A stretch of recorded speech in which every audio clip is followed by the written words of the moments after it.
Olá, produtor rural! Que bom que você está aqui com a gente. O nosso evento já começou. Hoje estamos dando sequência ao nosso projeto que iniciou em 2021 e vai se estender até 2026. Esse projeto foi pensado em você, produtor rural. E aqui estaremos trazendo a melhor tecnologia para altas produtividades. Fique com a gente!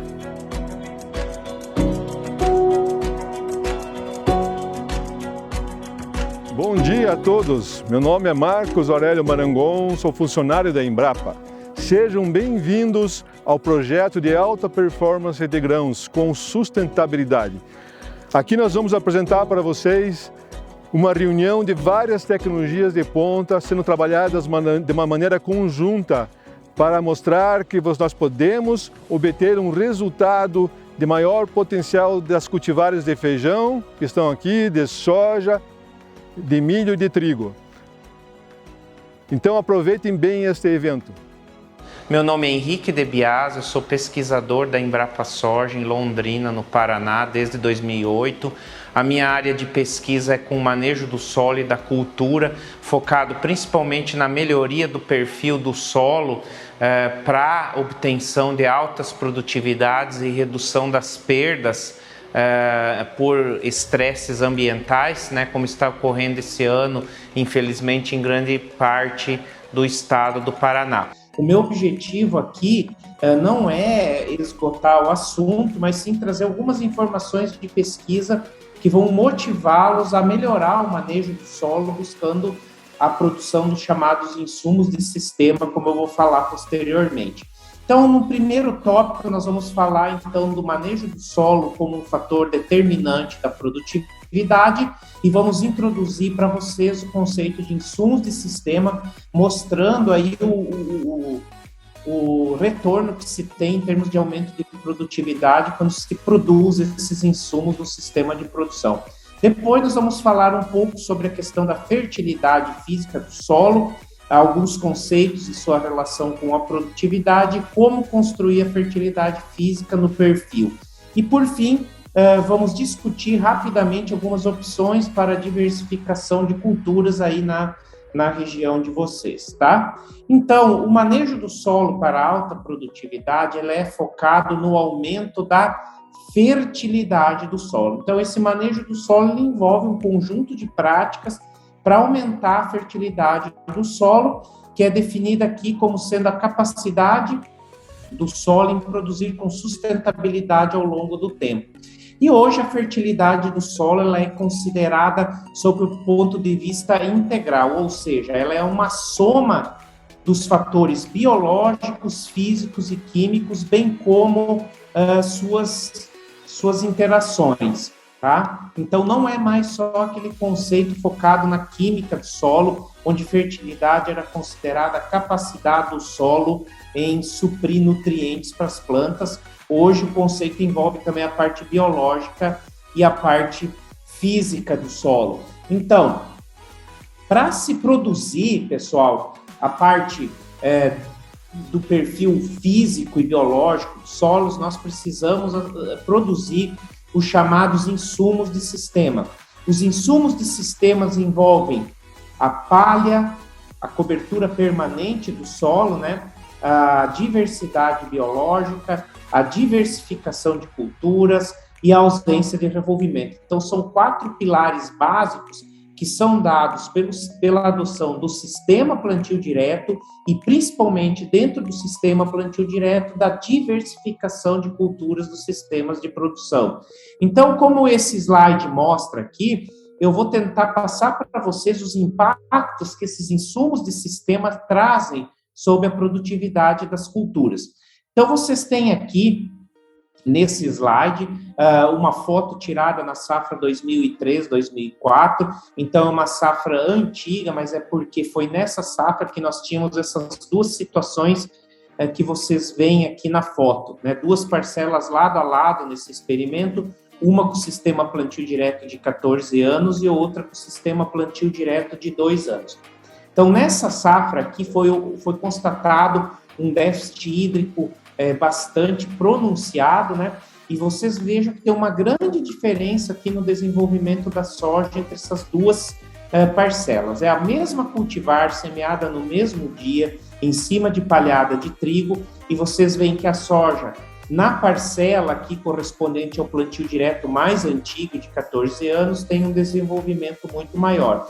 E o que tinha de diferente entre essas duas parcelas? Bom, na parcela aqui do lado esquerdo de vocês, nós tínhamos um teor de matéria orgânica na camada de 0 a 20 centímetros de 3,8%. E aqui do lado direito, um teor de matéria orgânica de 2,8%. Ou seja, o aumento de 1% em valores absolutos do teor de matéria orgânica, dado por um sistema, pela condução do sistema plantio direto por 12 anos, né? A mais do que aqui nessa situação de 2 anos, esse aumento de 1% deu toda essa diferença no desenvolvimento da soja em um ano seco. Em termos de produtividade, essa área aí ao lado esquerdo de vocês resultou num aumento de 12 sacos por hectare. Então, muitas vezes a gente é questionado qual é que é o retorno em se investir num sistema de produção que aumente a matéria orgânica do solo. Aí está, num ano com ocorrência, né, de seca, um aumento aí de 12 sacas por hectare. E o que do ponto de vista de manejo, o que deve ser feito para aumentar, então, o teor de matéria orgânica do solo? É como uma conta bancária. Se vocês querem que o saldo bancário aumente, vocês têm duas opções, não é verdade? Ou gastam menos ou ganham mais. Preferencialmente, né, faz as duas coisas. Então, no caso da matéria orgânica do solo, o princípio é o mesmo. Para aumentar a matéria orgânica, as entradas de carbono é o componente principal da matéria orgânica do solo. Essa entrada de carbono ocorre principalmente via palha e raízes. Então, essas entradas de carbono devem ser maiores do que as perdas em formas de gases e compostos orgânicos solúveis. Então, para que a gente tenha esse balanço de carbono positivo e tenha, então, aumento de matéria orgânica do solo, a redução de perdas ocorre pela redução, né, das perdas por mineralização ou erosão, e nisso a prática de manejo indicada é a mínima mobilização do solo, né, ou seja, evitar-se ao máximo mexer no solo, preparar o solo, principalmente com equipamentos de discos, como grade, arado, né, e também aumentar, então, a adição de carbono e nitrogênio. Como que eu aumento a adição de carbono no sistema? Através do aumento da produção de biomassa da parte aérea e raízes no sistema de produção. E isso se consegue via diversificação de espécies vegetais. Muito importante que também, para se aumentar a matéria orgânica, a necessidade de se ter um balanço positivo de nitrogênio no sistema. Na matéria orgânica, né, a cada 10 partes de carbono, uma é de nitrogênio. Então, não haverá aumento de matéria orgânica se não houver entrada de nitrogênio, para que ele seja um tijolinho que vai ser utilizado na construção dessa matéria orgânica. E para isso, se tem muita importância das espécies leguminosas nos sistemas de produção, fornecendo nitrogênio, então, para que haja conversão desse material orgânico em matéria orgânica estabilizada do solo, tá? E aí, pessoal, um aspecto muito importante é o revolvimento do solo. Então, qualquer revolvimento do solo, mesmo uma gradagem leve, como vocês estão vendo aqui nessa imagem, né, para enterrar, por exemplo, uma semente de cultura de cobertura, como uma aveia preta, por exemplo, tem um grande impacto em termos de perder matéria orgânica, né?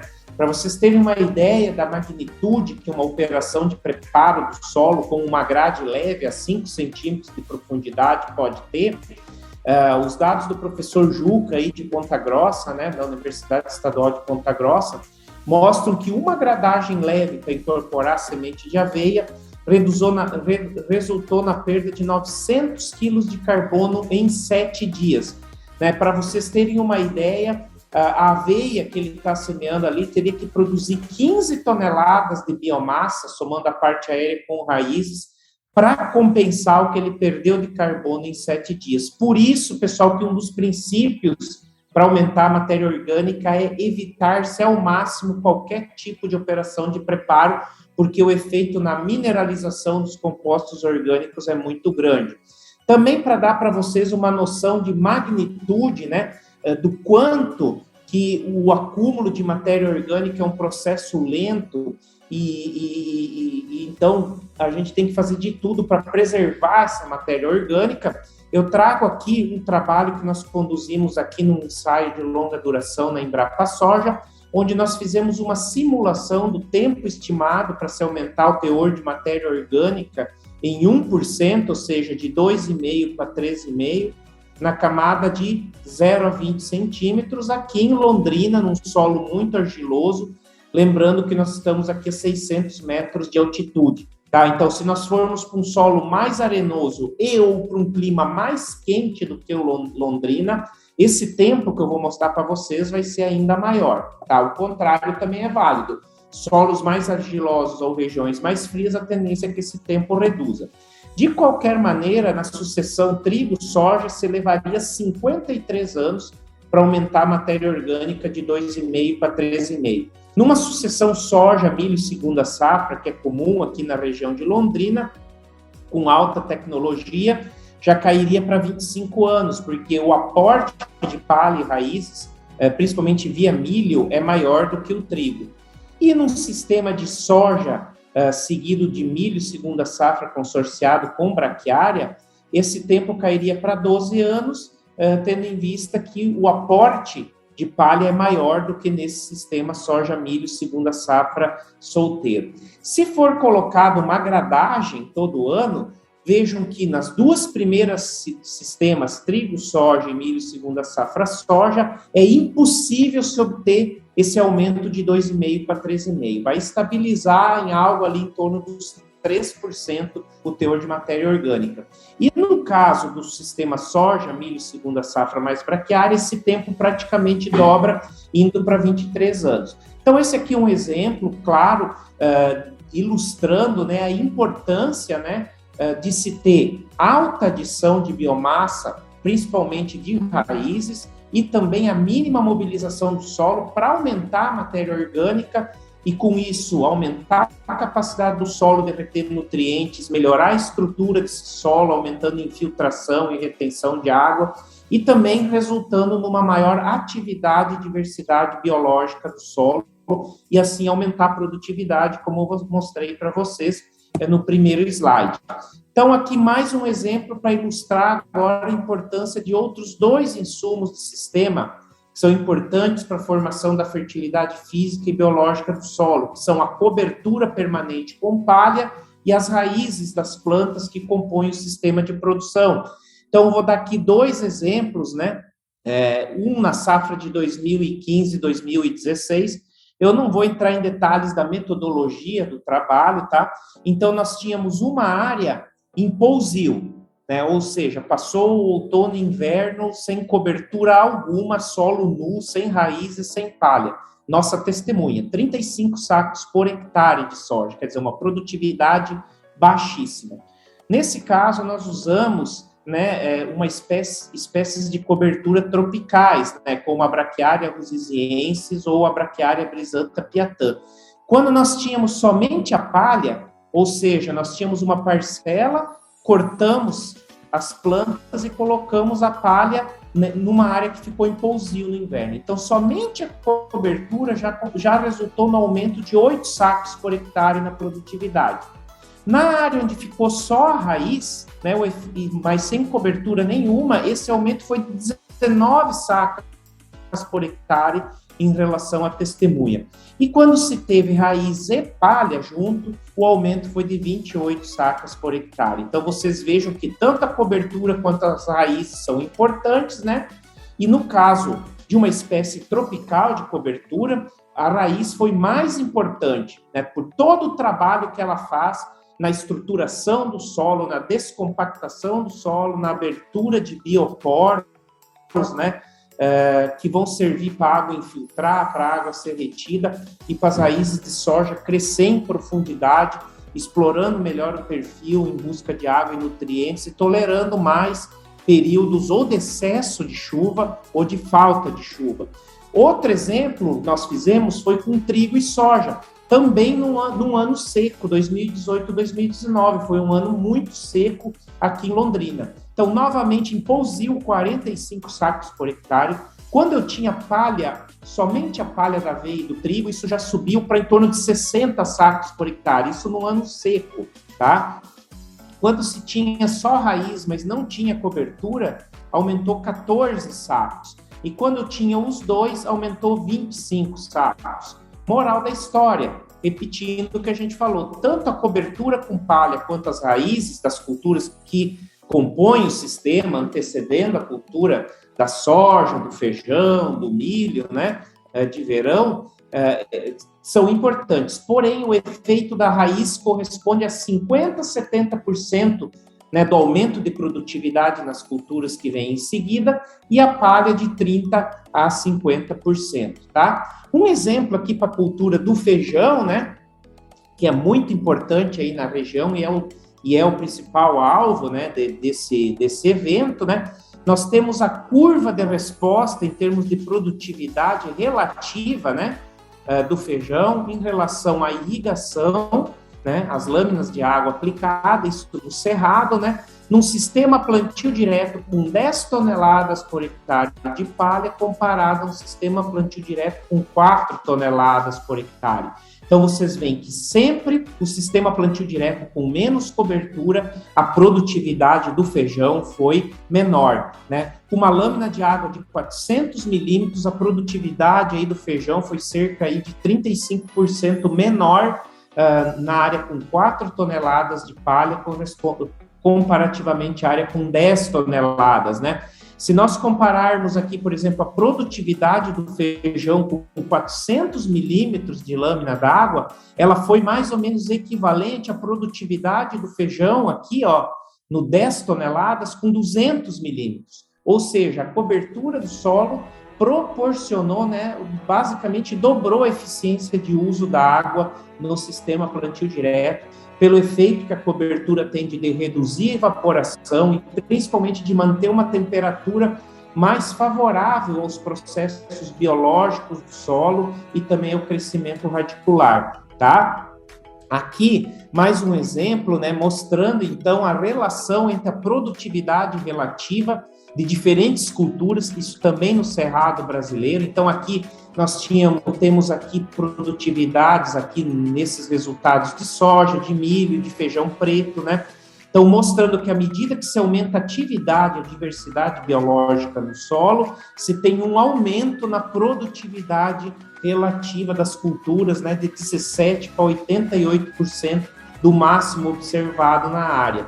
Então, como que se aumenta a atividade e a diversidade biológica do solo, que é o outro insumo do sistema? Ora, se aumenta diminuindo a intensidade do preparo, aumentando o aporte de palha e raízes no sistema e principalmente aumentando a diversidade de plantas que fazem parte do sistema de produção. Cada raiz de cada espécie de planta tem uma microbiologia, uma comunidade microbiana específica. Então, se nós queremos ter uma diversidade de micro-organismos de solo, nós temos que ter também uma diversidade de plantas no sistema, junto com palha e raiz, para dar condições ambientais e alimento, né, para essa comunidade microbiana. E aqui, pessoal, para encerrar a primeira parte da nossa apresentação, uma foto aérea de um dos nossos ensaios de longa duração, na safra 17-18. Então, vocês veem que tem várias parcelas experimentais, são esses retângulos aqui, né?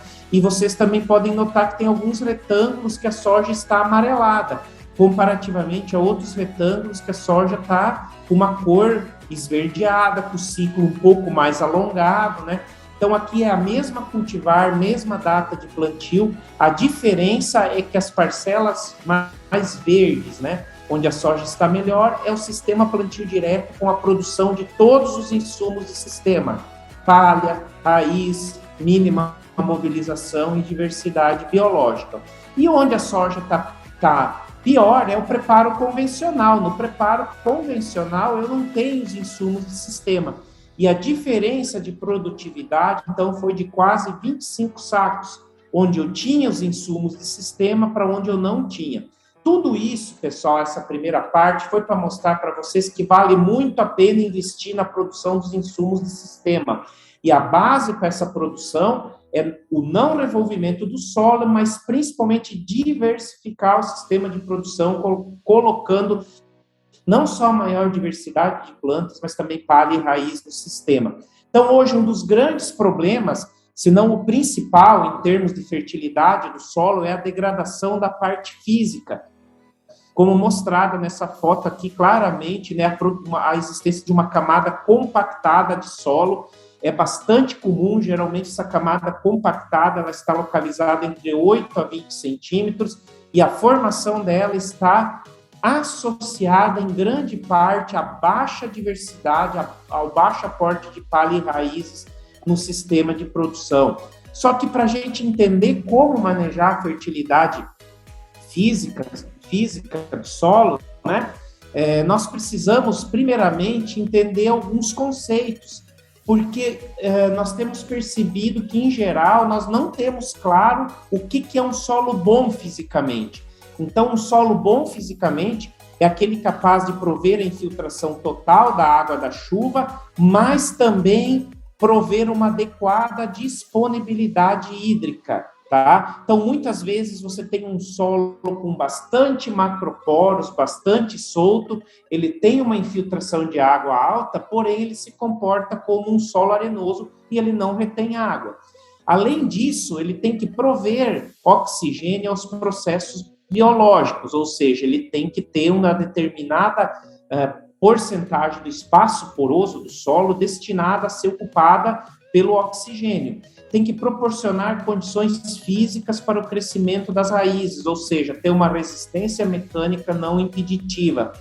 E muito importante nos sistemas de produção de grãos, tendo em vista que se tratam de sistemas mecanizados, o solo ele tem que resistir a e recuperar-se de forças internas ou externas que tendem a prejudicar as duas funções anteriores, ou seja, o tráfego de máquinas é imprescindível hoje na agricultura, muitas vezes tem que ser feito no solo úmido, né? E o tráfego, né? O solo tem que resistir esse tráfego, ele tem que ser resistente. Isso faz parte de um solo fértil do ponto de vista físico. E também ele tem que maximizar a eficiência de operações mecanizadas. Eu vou dar um exemplo, um solo muito solto, pulverizado, né? O patinamento, né, de um trator vai ser maior, consequentemente menor rendimento operacional e maior consumo de combustível. Então, para ilustrar o que é, né, esse conceito do que é um solo bom sob o ponto de vista fértil, a gente traz essas 3 imagens aqui. É uma imagem relativa ao diagnóstico rápido da estrutura do solo, o DRESS, que é uma metodologia que vocês facilmente podem acessar no site da Embrapa Soja. É uma metodologia para avaliar a fertilidade física do solo. Ele envolve a coleta de uma amostra com uma pá na camada de 0 a 25 centímetros de profundidade. Então, vocês estão vendo 3 amostras manipuladas por meio do DRESS. É o mesmo solo sob manejos diferentes, então vocês veem claramente aqui as diferenças, né, em termos de estrutura. Daqui para cá o solo está mais compactado. Então, como é que fica a resposta dessas amostras em termos das funções que o solo tem que desempenhar? Então, em termos de aeração e infiltração de água, aumenta daqui para cá. A infiltração e a aeração é maior aqui, menor aqui, intermediária aqui. Em termos de resistência ao crescimento radicular, a resistência é menor aqui, maior aqui, intermediária aqui. Só que, em termos de resistência à compactação, ela aumenta nesse sentido.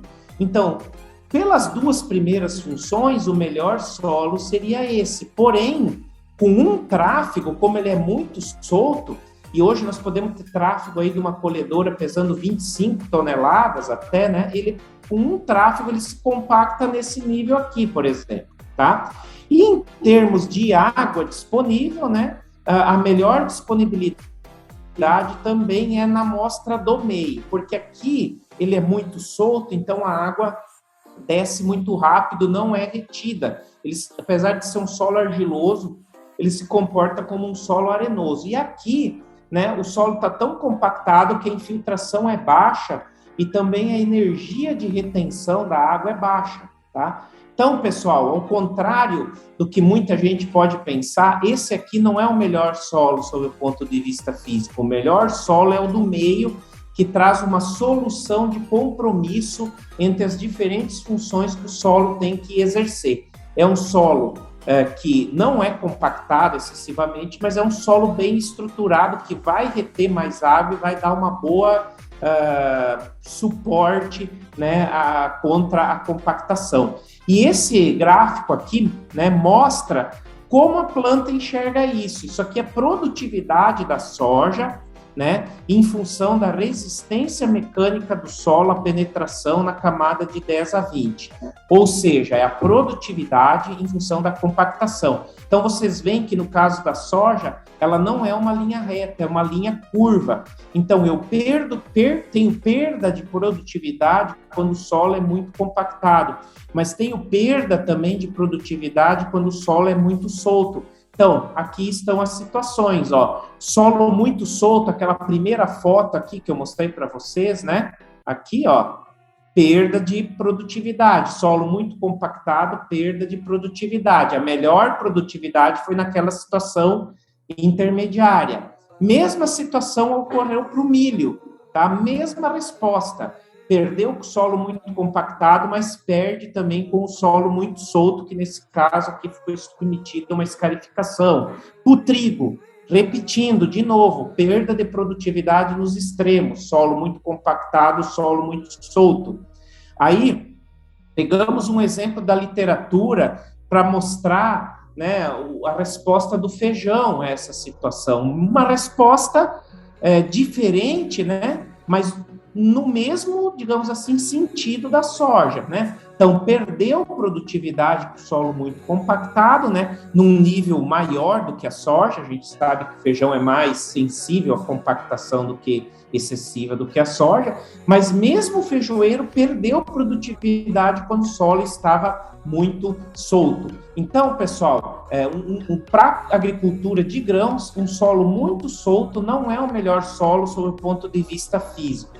Tá? E como se constrói a fertilidade do solo? Se constrói, pessoal, investindo em biologia, né? Então, isso aqui é uma amostra de DRES, né, retirada da camada de 0 a 25 centímetros de uma área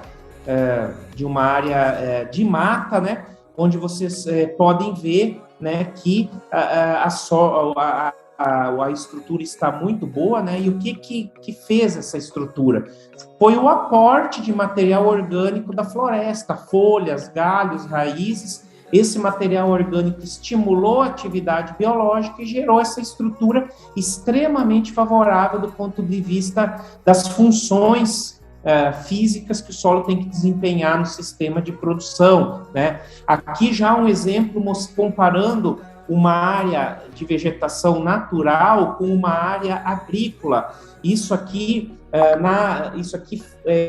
dá um slide, né, uma situação que nós temos na Coamo, em Campo Mourão, no Paraná. Então, aqui, olha só a estrutura do solo numa mata, olha a estrutura do solo numa mesma área que foi submetida, né, ao desmatamento, né, e nesse caso aqui, né, mantida, como não foi corrigida a fertilidade química do solo, né, e foi plantado trigo, soja. O trigo e a soja, eles não só não nascem, mas também não só não produzem, grãos, como não produzem palha e raízes.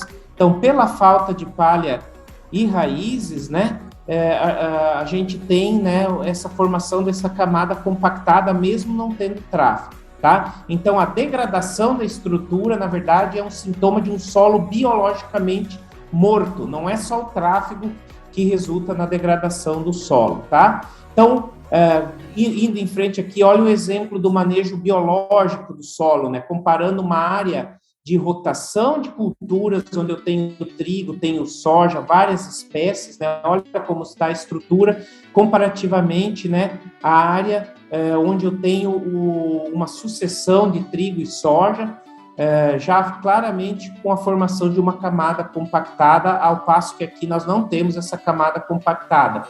Aqui a taxa de infiltração de água no solo foi de 92 milímetros por hora e aqui de 36 milímetros por hora. Olha, nesses mesmos tratamentos, a diferença no crescimento das raízes da soja. Muito mais raiz da soja e muito maior profundidade, onde eu tenho rotação de culturas, né? Então eu tenho maior aporte de palha e raízes e maior diversidade biológica.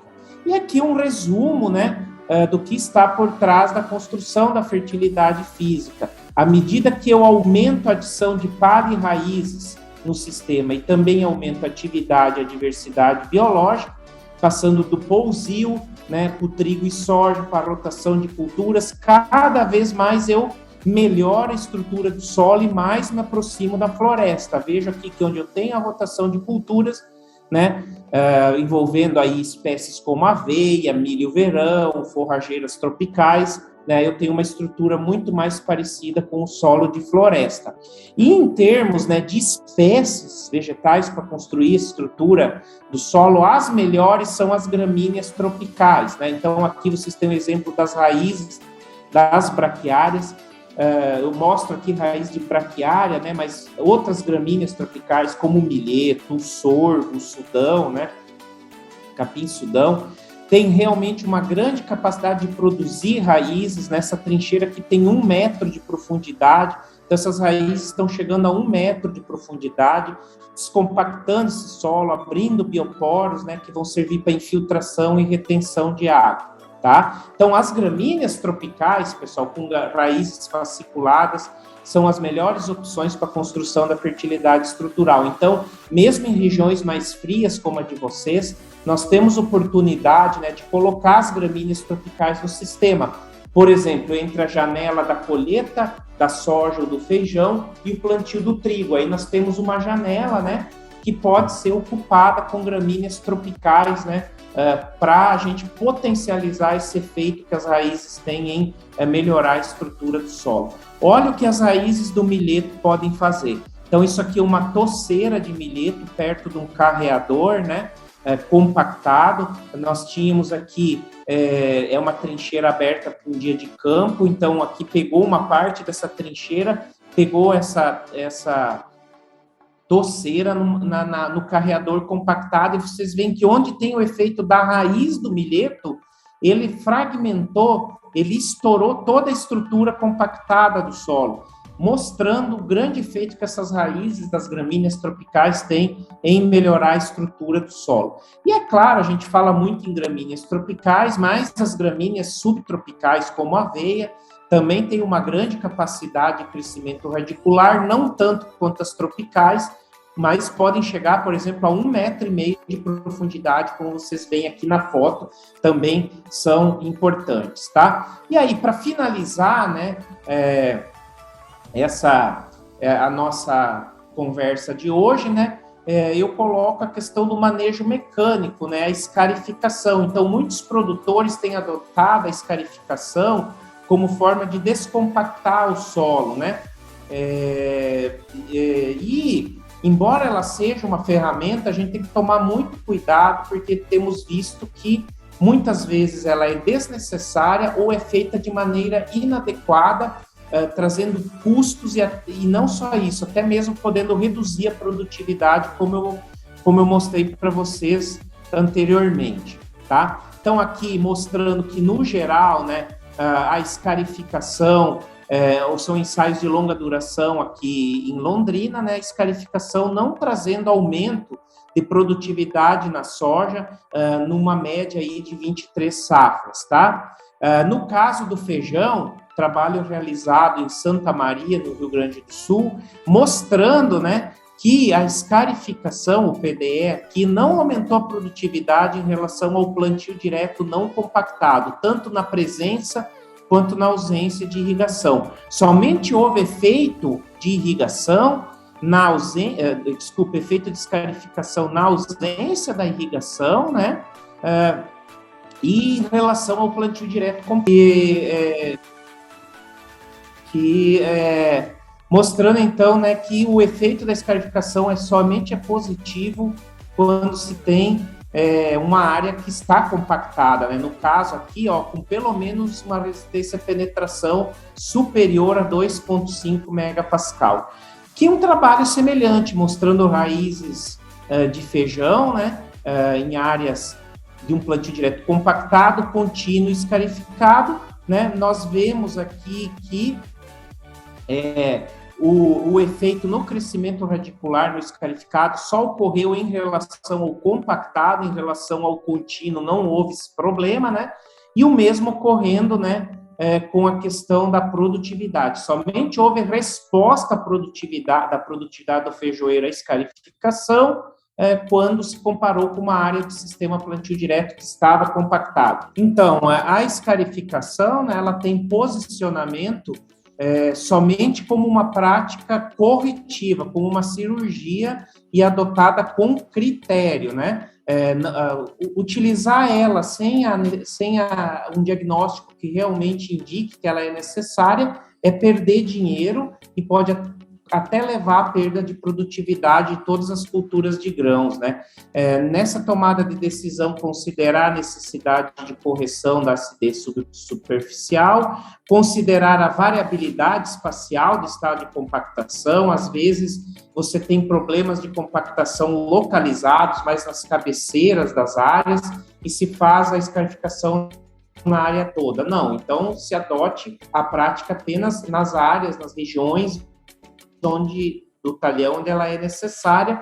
A escarificação sozinha, né, já está comprovado que não traz os benefícios desejados, então ela deve ser sempre associada a práticas biológicas, ou seja, ela tem que ser realizada junto com a implantação de uma cultura de cobertura, preferencialmente após a cultura de verão, tá? A tendência hoje é executar a escarificação de forma simultânea ou após a semeadura da cobertura. Por exemplo, nós temos aqui, temos tido sucesso com a semeadura da aveia preta e escarificação logo após a semeadura feita com semeadora, ou pode ser a lanço também, mas nós fizemos com semeadora. Outra opção para as regiões mais quentes é semear a braquiária, né, e fazer escarificação depois que ela já está estabelecida, ali em torno de uns 70 dias depois da emergência da braquiária. Morrem algumas plantas, mas ela consegue se estabelecer.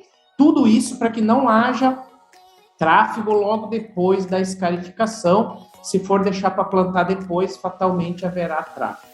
E aqui executar corretamente, né? Tem várias questões para serem levadas em consideração, né? A principal delas aqui é o espaçamento entre hastes do escarificador, que deve ser ali de 1 a 1,5 vezes a profundidade. Assim, o valor médio utilizado é 1,3. Então, se trabalhar com 35 centímetros de profundidade, a distância, né, ela vai ficar em torno de 40 centímetros entre as hastes. A profundidade máxima de ação, que é de 5 a 7 vezes a largura da ponteira. A velocidade, que deve ser baixa, no máximo 4 a 5 km por hora, para evitar ao máximo a desagregação, minimizar o tráfego na área logo depois da operação e evitar a gradagem subsequente. Um outro aspecto importante é a umidade do solo. A escarificação tem que ser realizada com o solo friável. Se fizer com o solo muito seco, vai formar torrões muito grandes, não vai ter o efeito desejado e vai ter que fazer uma gradagem, provavelmente. E com o solo muito úmido, o solo não vai romper, ele simplesmente vai fazer um corte, né, um risco nas proximidades da haste, e também não vai ter o efeito desejado, tá? E o último tópico da nossa palestra, né, é sobre algumas opções de diversificação de culturas. Eu vou começar, né, falando um pouco das opções que se tem para diversificação no verão. Né? Nesse caso, para rotação com a soja ou com o feijão, a principal cultura é o milho verão, solteiro ou até mesmo consorciado com braquiária, né? principalmente em áreas que se vai fazer silagem com esse milho, ou então que se tenha necessidade de ter uma pastagem logo depois da colheita do milho já formada, né? A braquiária é uma excelente forrageira, então pode ser uma opção também o consórcio. E hoje a gente nota, em geral, um abandono do uso do milho de verão, né? Isso, principalmente em regiões mais frias, que tem uma boa condição para o milho verão, como é o caso aí de vocês, é algo que realmente não é recomendado, tem que se tentar manter o milho de verão no sistema, tá? Por quê? Porque a capacidade que o milho verão tem de produzir palha e raiz é muito grande. Então, uma estimativa feita com dados nossos aqui, mostrando aí uma produção de palha de até 12 toneladas por hectare, nós temos situações que se produz até mais do que isso, né? Exemplos aí, inclusive, em áreas de produtores, produzindo bem mais do que isso de palha, né? Depende muito do híbrido também, da tecnologia utilizada, mas vejam só, aí com um potencial de se produzir aí em torno de 10, quase 11 toneladas de raízes. Uma raiz bastante profunda que passa dos 3 metros de profundidade. Então, o milho verão é uma excelente oportunidade de produzir grão na área e colocar mais palha e raiz, melhorando, então, a estrutura do solo. E muitas vezes os produtores, os técnicos nos questionam, mas o milho verão, ele dá menos lucro do que a soja. Isso nem sempre é verdade, mas na maioria dos casos, se a gente comparar uma safra de soja com uma safra de milho, realmente, mesmo nos preços atuais, que o milho está com preço bastante bom, né? Mesmo na atualidade, o milho tem um lucro um pouco menor, porque o custo de produção dele é muito alto. Porém, como vocês veem por esse gráfico aqui, né? A rotação da soja com o milho em 25% da área, ou seja, eu divido a área em 4 partes, planto uma parte de milho verão e as outras 3 de soja. Essa rotação, né, em 25% da área, uma vez a cada 4 anos, aumenta em média a produtividade da soja em 17%, tá? E o milho entra, então, em só 1/4 da área. Então, essa perda de lucro pelo milho, perda, entre aspas, é só em 1/4 da área. De forma que o aumento que o milho verão traz na produtividade da soja compensa com vantagens essa menor lucratividade em uma a cada 4 safras, né, devido ao plantio do milho. Outro aspecto que vocês veem é que um cultivo de milho, o efeito de uma safra de milho dura 3 anos, né? Então, você planta milho na primeira, segunda e terceira sojas depois do milho, ainda você vê um efeito bastante positivo, em média de 17% de aumento. Então, vale sim muito a pena investir no milho. Ele é uma cultura que melhora bastante o sistema, além de reduzir doenças, né, quebrar o ciclo de pragas e doenças, principalmente de doenças radiculares no feijão e na soja.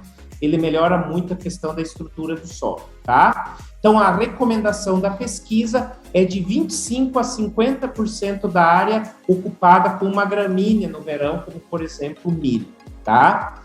E no outono e inverno, a principal oportunidade que nós temos para diversificar o sistema de produção, aí nós temos aí várias opções, né, de gramíneas, de espécies leguminosas, né, desde o trigo, do triticale, passando pelas aveias, pelo azevém, pelo centeio, pelos trigos duplo propósito, né, pelo nabo forrageiro, pela ervilha forrageira e pela ervilhata. Também temos espécies gramíneas tropicais que podem ser encaixadas nos sistemas de produção aí da região, né? Um exemplo disso são o milheto, o capim-sudão, as crotalárias, o proleu, o quijúncia, as braquiárias, que podem ser colocadas em consórcio com o milho verão, ou nas regiões mais baixas, onde já dá para fazer um milho segunda safra, né? Junto com o milho segunda safra, sorgo forrageiro e o trigo mourisco. Milheto, capim-sudão e trigo mourisco são espécies de ciclo curto, elas podem ser colocadas, né? O próprio nabo forrageiro também é um exemplo disso, nas janelas entre a colheita da soja ou do milho verão e o plantio do cereal de inverno, né? como uma cultura de cobertura outonal, tá? E hoje, a gente observa, né, a pesquisa tem mostrado que a melhor opção, quando se vai fazer uma cobertura, é não tê-la solteira. Solteira já melhora bastante, mas numa situação ideal é você ter consórcio de 2 ou mais espécies, né? Por quê? Porque, como eu falei para vocês anteriormente, cada espécie tem uma comunidade microbiana diferente associada às raízes. Então, colocar espécies diferentes aumenta a diversidade biológica. As espécies reciclam nutrientes diferentes, né? Como, por exemplo, aqui colocado uma espécie de folha larga reciclando mais nitrogênio e enxofre, enquanto uma espécie gramínea reciclando mais potássio e fósforo. Claro que isso é variável, é só um exemplo aqui para selecionar, mas para exemplificar. Mas, no geral, várias espécies juntos significa reciclar uma gama maior de nutrientes, né?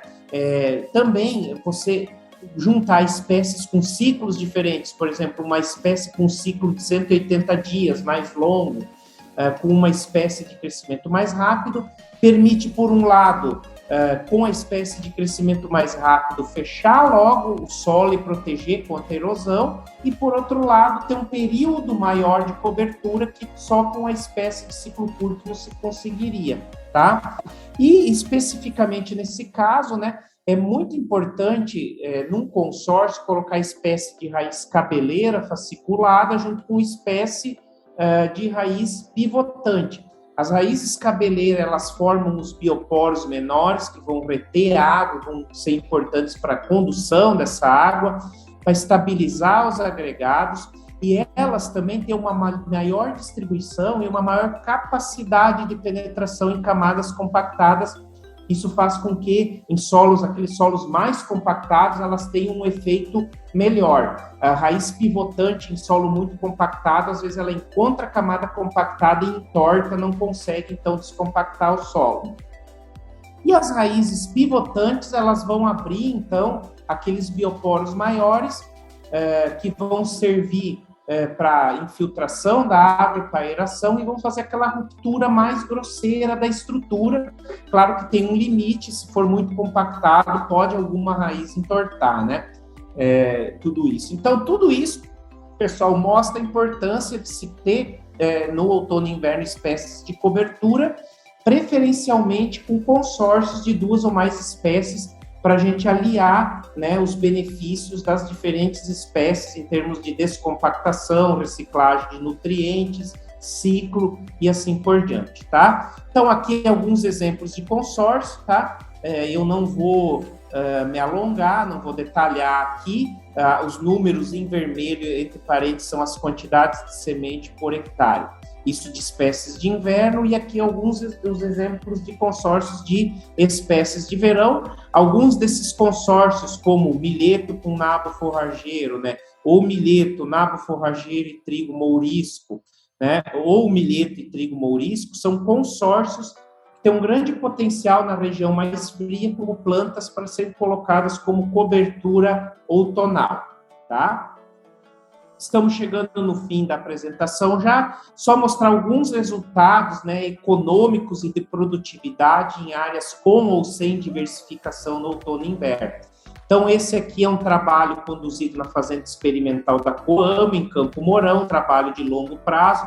Eu trago o resultado aqui de 3 safras, comparando aqui onde tem a barra verde, é onde se tem 50% da área com trigo no inverno, o restante é rotacionado com outras espécies, incluindo espécies de cobertura, e a barra vermelha é onde eu tenho só trigo, todo ano é trigo. Então, vocês veem que sempre onde eu tenho rotação no inverno, a soja produz mais. Na média, aí, em torno de uns 300 quilos por hectare, em torno de 5 sacos por hectare, por ano. Mas o importante é que isso ocorre todo ano. Então, na somatória dos anos, isso dá um efeito bastante grande. A espécie, na verdade, que mais responde à rotação não é a soja, é o trigo, né? Então, veja o efeito da proporção do trigo no sistema de rotação na produtividade. Então, a gente vê aqui que onde eu tenho uma proporção de 50% da área de trigo, ou seja, o trigo entra uma vez a cada 2 anos, né? a produtividade é maior, né? Numa área onde é todo ano trigo, essa produtividade cai de 182 sacos por alqueire para 131. Isso aqui é uma média de 3 sacos, ou seja, mais de 50 sacos por alqueire a menos de produtividade no trigo. Então, muitas vezes a gente indica que o trigo não é uma cultura viável economicamente, mas usando todo o arcabouço tecnológico que existe hoje para o trigo, inclusive a rotação, você vê que é possível aumentar a produtividade, né, e com isso tornar essa cultura mais atrativa do ponto de vista econômico. A rotação é fundamental. E aqui, pessoal, comparando o lucro, né, do sistema de produção entre diferentes sistemas, né? E vocês aqui podem observar que os sistemas que menos deram lucro foram os sistemas pouco diversificados, lá em Campo Mourão, trigo, soja todo ano, ou aquele que é semeado milho safrinha todo ano, né? Todos os sistemas que tiveram diversificação de culturas resultaram em aumento de produtividade. No outono e inverno, o sistema que deu melhor retorno foi aquele em que 25% da área foi deixada para uma cultura de cobertura, e o restante da área, os restantes 75% da área, foi utilizado com grãos, né? Uma parte com trigo e uma parte com milho safrinha. Se for uma região em que não pode, milho safrinha não entra, esse 75% de grãos pode ser aí alternado com trigo e aveia branca, por exemplo, né? Que também é uma alternativa para a produção de grãos no inverno em algumas regiões, tá? Por fim, para encerrar, então, a mensagem que eu gostaria de deixar é que o manejo do solo para altas produtividades, estabilidade de produção face à ocorrência de secas, né, e maior lucro, ele é embasado no investimento na produção dos insumos de sistema. Quais são esses insumos de sistema? Matéria orgânica, palha, raízes e diversidade biológica. E para isso nós precisamos investir na diversificação de culturas. Agradeço então a atenção de todos, esse é o meu e-mail e meu telefone, estamos disponíveis para vocês entrarem em contato e sanarem as dúvidas. Muito obrigado a todos. Obrigado, Dr. Henrique Di Biasi, pela enorme contribuição técnica científica na capacitação, trazendo essas informações de relevância para nossos produtores, para nossos colegas técnicos, né, que participam dessa unidade técnica de referência aqui no município de Imbituba. Uma parceria construída com a FUBRA e com nossos colaboradores também, que são várias empresas que aportam muitos conhecimentos, muitas tecnologias para o agronegócio. Então nós agradecemos e esperamos que vocês permaneçam até o final de nosso dia de campo digital, adquirindo conhecimentos, colocando-os em prática dentro da propriedade.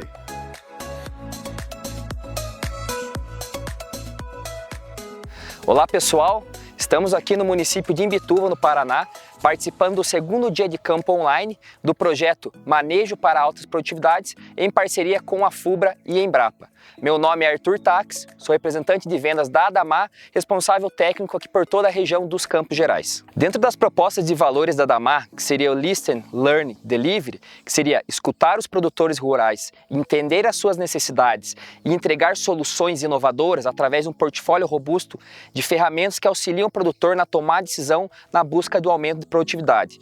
Hoje eu trago para os senhores apresentando 5 produtos exclusivos da linha da Adamar, sendo 3 deles inovações para essa safra, ou seja, lançamentos na safra 21-22 e 2 produtos que são os carros-chefes do nosso portfólio. Então, para começar, eu gostaria de apresentar para os senhores o nosso lançamento Arado. É um herbicida com uma formulação inovadora que a Adamar está trazendo para essa safra 21-22. Como sabemos, nos anos anteriores, muitos produtores tiveram dificuldade para trabalhar no manejo de dessecação, devido ao que? Falta e limitação de alguns ingredientes ativos e aumento muito alto no custo de determinados produtos. Então a Adamar está trazendo esse produto que ele nada mais é uma mistura dupla de 2 ingredientes ativos. Um deles, o cletodin, um ingrediente ativo já conhecido no mercado dos senhores, onde a gente vai focar muito no manejo de folhas estreitas, e o fluroxipir, esse sim, uma molécula que a Damais trabalhava muito forte no manejo de pastagens, folhas largas, e está trazendo esse ano para o mercado de cereais. Quais são os grandes benefícios que o arado traz para o senhor produtor rural? Primeiro, quando a gente compara a mistura simples que a grande maioria dos produtores fazem, Clethodim mais 2,4-D, sabemos do efeito antagônico que essa mistura traz, o que muitas vezes pode o quê? Afetar ou inibir a ação de determinado ativo no controle da planta daninha. Diferentemente disso, o arado traz para os senhores principalmente uma segurança e uma eficiência no controle, porque ele faz um sinergismo na mistura, onde tanto o Clethodim como o fluroxipir, além de ter o melhor controle, eles aceleram a dessecação, tanto de folha estreita como de folha larga. Então, pensando num segundo benefício, a questão de plantio da soja. Sabemos quando o produtor trabalha com a aplicação do 2,4-D, ele tem que esperar pelo menos de 10 a 15 dias o carry-over para conseguir plantar soja sem ter nenhuma interferência quanto à germinação.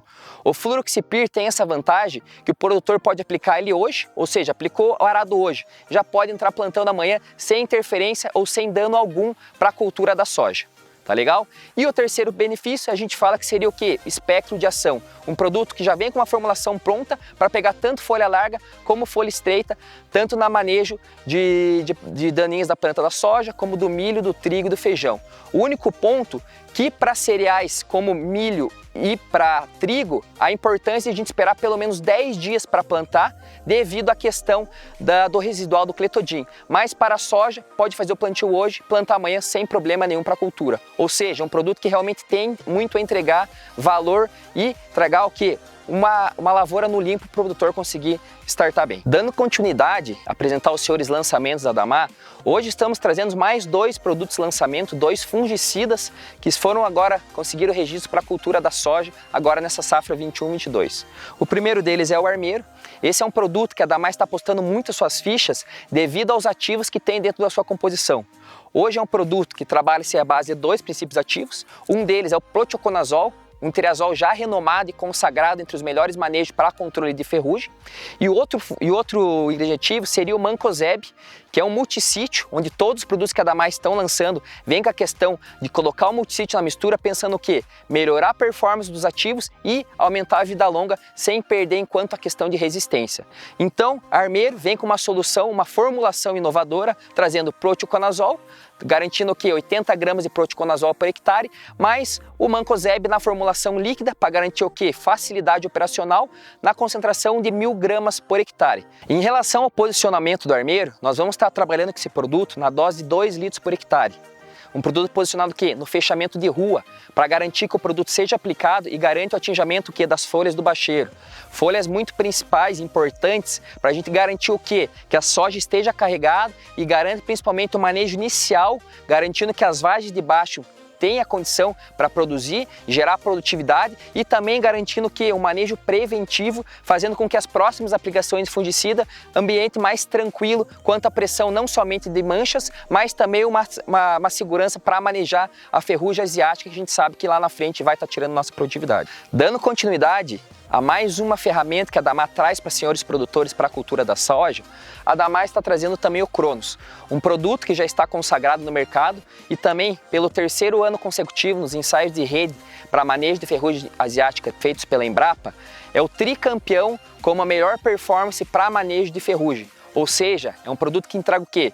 Segurança na sua aplicação, robustez devido a ser uma mistura tripla, e também a segurança devido a já ter o multissítio na ferramenta anti-resistência para manejo da ferrugem da soja. Sabemos da dificuldade que os produtores têm, a importância de rotacionar princípios ativos, a importância de aplicar de forma preventiva a fim de evitar que a ferrugem ou demais doenças tirem a nossa produtividade.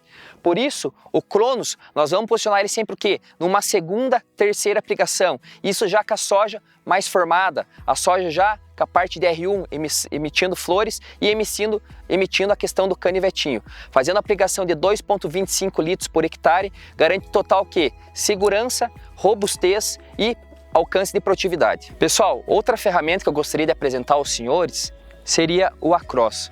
O Acros também é o lançamento da Damar para essa safra e é um fungicida, uma mistura tripla, que compõe os seguintes princípios ativos: azoxastrobina, difenoconazol e clorotalonil, mais um produto também com multissítio ou com o protetor na mistura, para garantir o quê? Melhora na performance, segurança na aplicação e principalmente o quê? Explorar a vida útil desses ativos por um tempo mais longo. Sabemos a grande dificuldade de manejar e o Acros, ele vem com uma garantia principalmente o quê? Para aquelas últimas aplicações, onde o produtor vai querer fechar suas aplicações, pegando algumas misturas que já estão no mercado, misturando com o protetor e jogando no final. Por isso o Acros, para aquela terceira, quarta aplicação, quando o produtor já está chegando com a soja do seu meio para o final, ele consegue garantir principalmente controle de manchas ou ídio e dar um tapa também na ferrugem, garantindo principalmente segurança e controle para o produtor.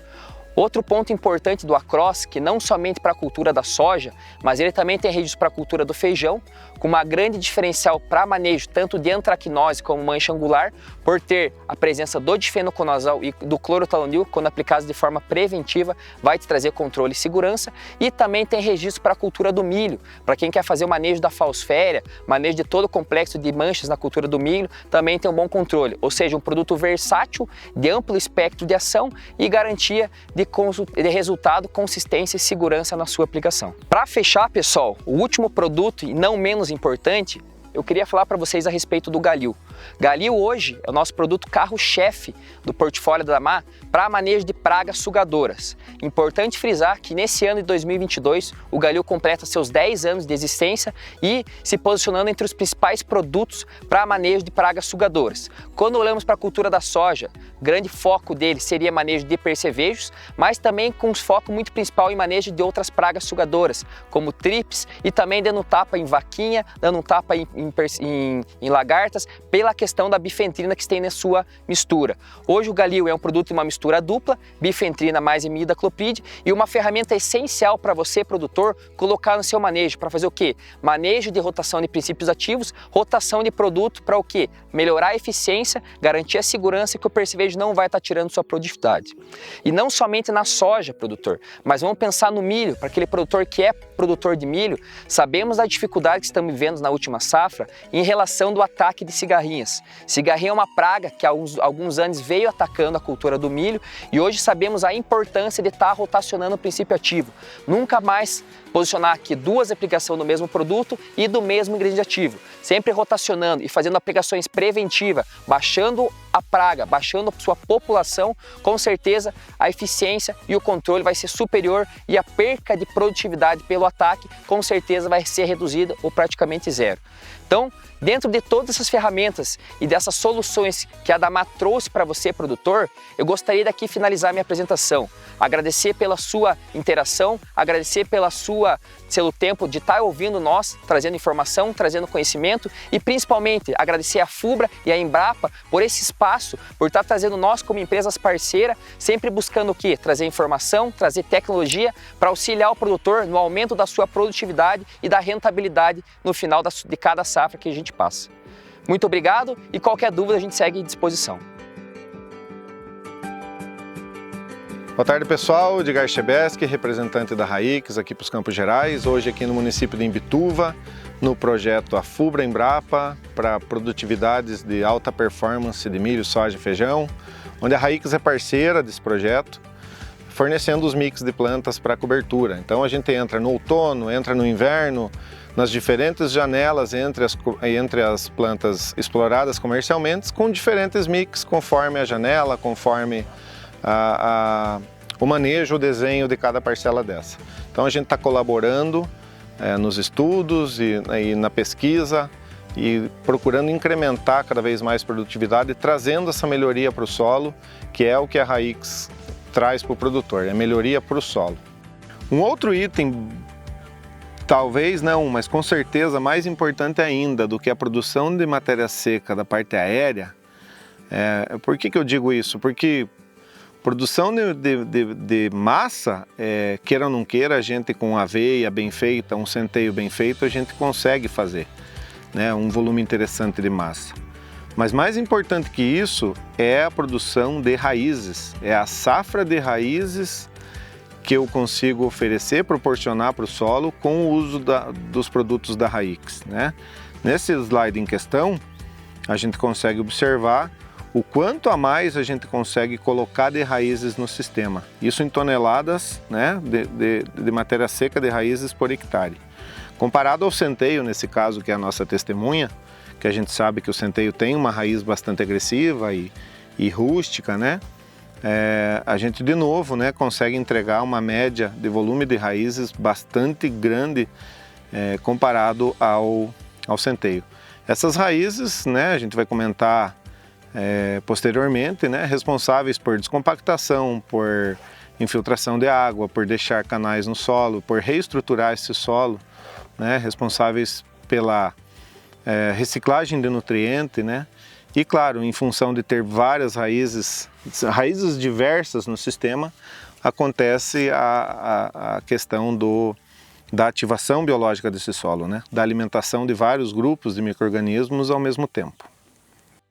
Um outro ponto, né, que eu comentei da parte da reciclagem de nutriente em função do volume de raízes e da agressividade dessas raízes no solo, dessa safra de raízes, a consequência disso é a reciclagem de nutriente, que está expressa nesse slide, né? São dados aí pesquisados aí pela Fundação ABC. Então, em verde, vocês podem observar a reciclagem de nutriente feita pela aveia, né? Diferentes nutrientes ali, nitrogênio, fósforo, potássio, cálcio e enxofre. E aí, nas barras coloridas, alguns produtos da Haix. Então, vocês podem observar, vamos ao extremo, né? No caso, um RX 610 na coluna do potássio, né? A gente pode observar que chega a reciclar o dobro de nutriente quase comparado à aveia. Então, é bastante interessante essa questão da reciclagem de nutriente que ocorre no sistema e a sua devolução gradativa, né, em função de eu ter várias plantas no mix de diferentes relações CN, ou seja, cada palhada vai degradar num momento, então eu vou devolvendo esses nutrientes gradativamente para a cultura explorada comercialmente. Como resultado de colheita, né, trago aqui esse slide do RX 610, um dos produtos da Haix, né, antecedendo a cultura do milho. Então vocês podem ver que em diferentes instituições de pesquisa, comparado à testemunha, que é a aveia, a Haix entrega muito mais milho, né, na produtividade final, além de todos os outros benefícios aí que esse sistema de mix de plantas entregam ao solo, né. Então podem observar no gráfico aí a produtividade do milho, né, em porcentagem, quanto a Haix está entregando mais. Neste outro slide, também antecedendo a cultura do milho, né, agora outro produto, RX 520, dados aí da FAPA, Fundação ABC e Uno Chapecó, mostrando também de novo a Haix entregando muito mais produtividade do milho comparado à testemunha. Um outro produto ainda, RX 210, na Uno Chapecó, também dado oficial, mostrando aí um incremento de 8,3% a mais de produtividade de milho. Falando um pouco de soja, resultados de soja, né, temos aqui a produtividade de soja na safra 2021, também dados oficiais de Fundação ABC, Field Crop e a Fundação ABC, e a Universidade Federal de Santa Maria, desculpa, né, mostrando o incremento de produtividade de soja, né, falando aí numa média aí de 7 a 8%, é bastante coisa, né? É um resultado bastante interessante comparado à testemunha. Novamente, com outro produto ainda, RX 220, também mostrando um incremento bastante interessante na produtividade da soja. RX 330, né, um outro produto da Haix, também com resultados ainda mais interessantes aí no que se refere à produtividade de soja em diferentes instituições de pesquisa. De novo, RX 610, né, também com incrementos muito interessantes na produtividade. Então, pessoal, como vocês puderam ver, né, nos slides apresentados anteriormente, alguns resultados, alguns dados, né, bastante resultado de instituições de pesquisa, né, Fundação ABC, Federal de Santa Maria, a UNO Chapecó, a Cropfield, os próprios dados da Raix, que hoje já estão bastante consolidados. A gente tem, além dos dados que eu apresentei ali, a gente tem muito mais dados para apresentar, então se vocês tiverem dúvida, nos procurem a Raix, procurem um representante mais próximo, visitem nossas páginas nas redes sociais, né? Facebook, Instagram, procura a gente lá no site. Para cada região tem um representante que vai poder estar atendendo vocês, apresentando os produtos da Raix com mais detalhes, explicando para você, produtor, quais dos benefícios, por que a Raix está nesse projeto. Então, um projeto muito bacana, com muito dado já interessante. Esse ano, um ano de seca extrema, a gente passou aqui e as lavouras estão espetaculares, né? Milho, soja, feijão, muito bons aqui. Com certeza, a Raix está trazendo um benefício bastante interessante nesse quesito solo e por isso entregando esse resultado diferenciado perante a realidade de muitos produtores na região. Beleza, pessoal? Obrigado pela oportunidade e tamo junto.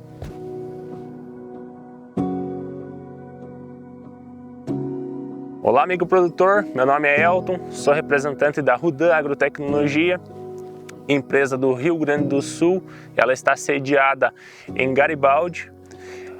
A Rudan Agrotecnologia é uma empresa 100% nacional, a qual atua sobre 4 pilares, né? Fertirrigação, tecnologia de aplicação, nutrição vegetal e biológicos. Estamos com uma parceria que está crescendo exponencialmente com a FUBRA pelo 4º ano e fomos convidados aí a participar deste projeto juntamente com a Embrapa, e estamos aqui pelo 2º ano consecutivo com o projeto em andamento. Então, amigo produtor, aqui no projeto a gente vem trabalhando todo o nosso portfólio biológico, nutrição vegetal, tecnologia de aplicação. E na tecnologia da aplicação, a gente vem trabalhando 3 produtos aqui no projeto. São Summer, Defeat e Citro. São adjuvantes de alta performance, sendo o Summer indicado para herbicidas, pois ele reduz pH, é um produto anti-espuma, anti-deriva. Também utilizamos Defeat, que é um produto que não reduz pH, é altamente espalhante, também anti-espuma e anti-deriva, utilizado junto aos fungicidas, inseticidas. E temos também, pessoal, o Citro.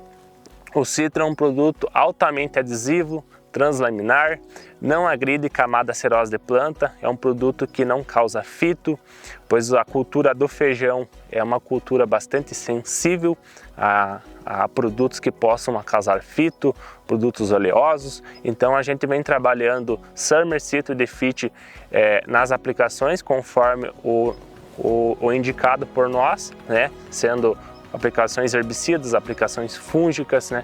Inseticidas. Então, conforme a aplicação, a gente faz a indicação. E aqui não tivemos problema algum com fitotoxicidade em nenhuma das culturas envolvidas no processo, sendo ela soja, milho, feijão, culturas de inverno como o trigo.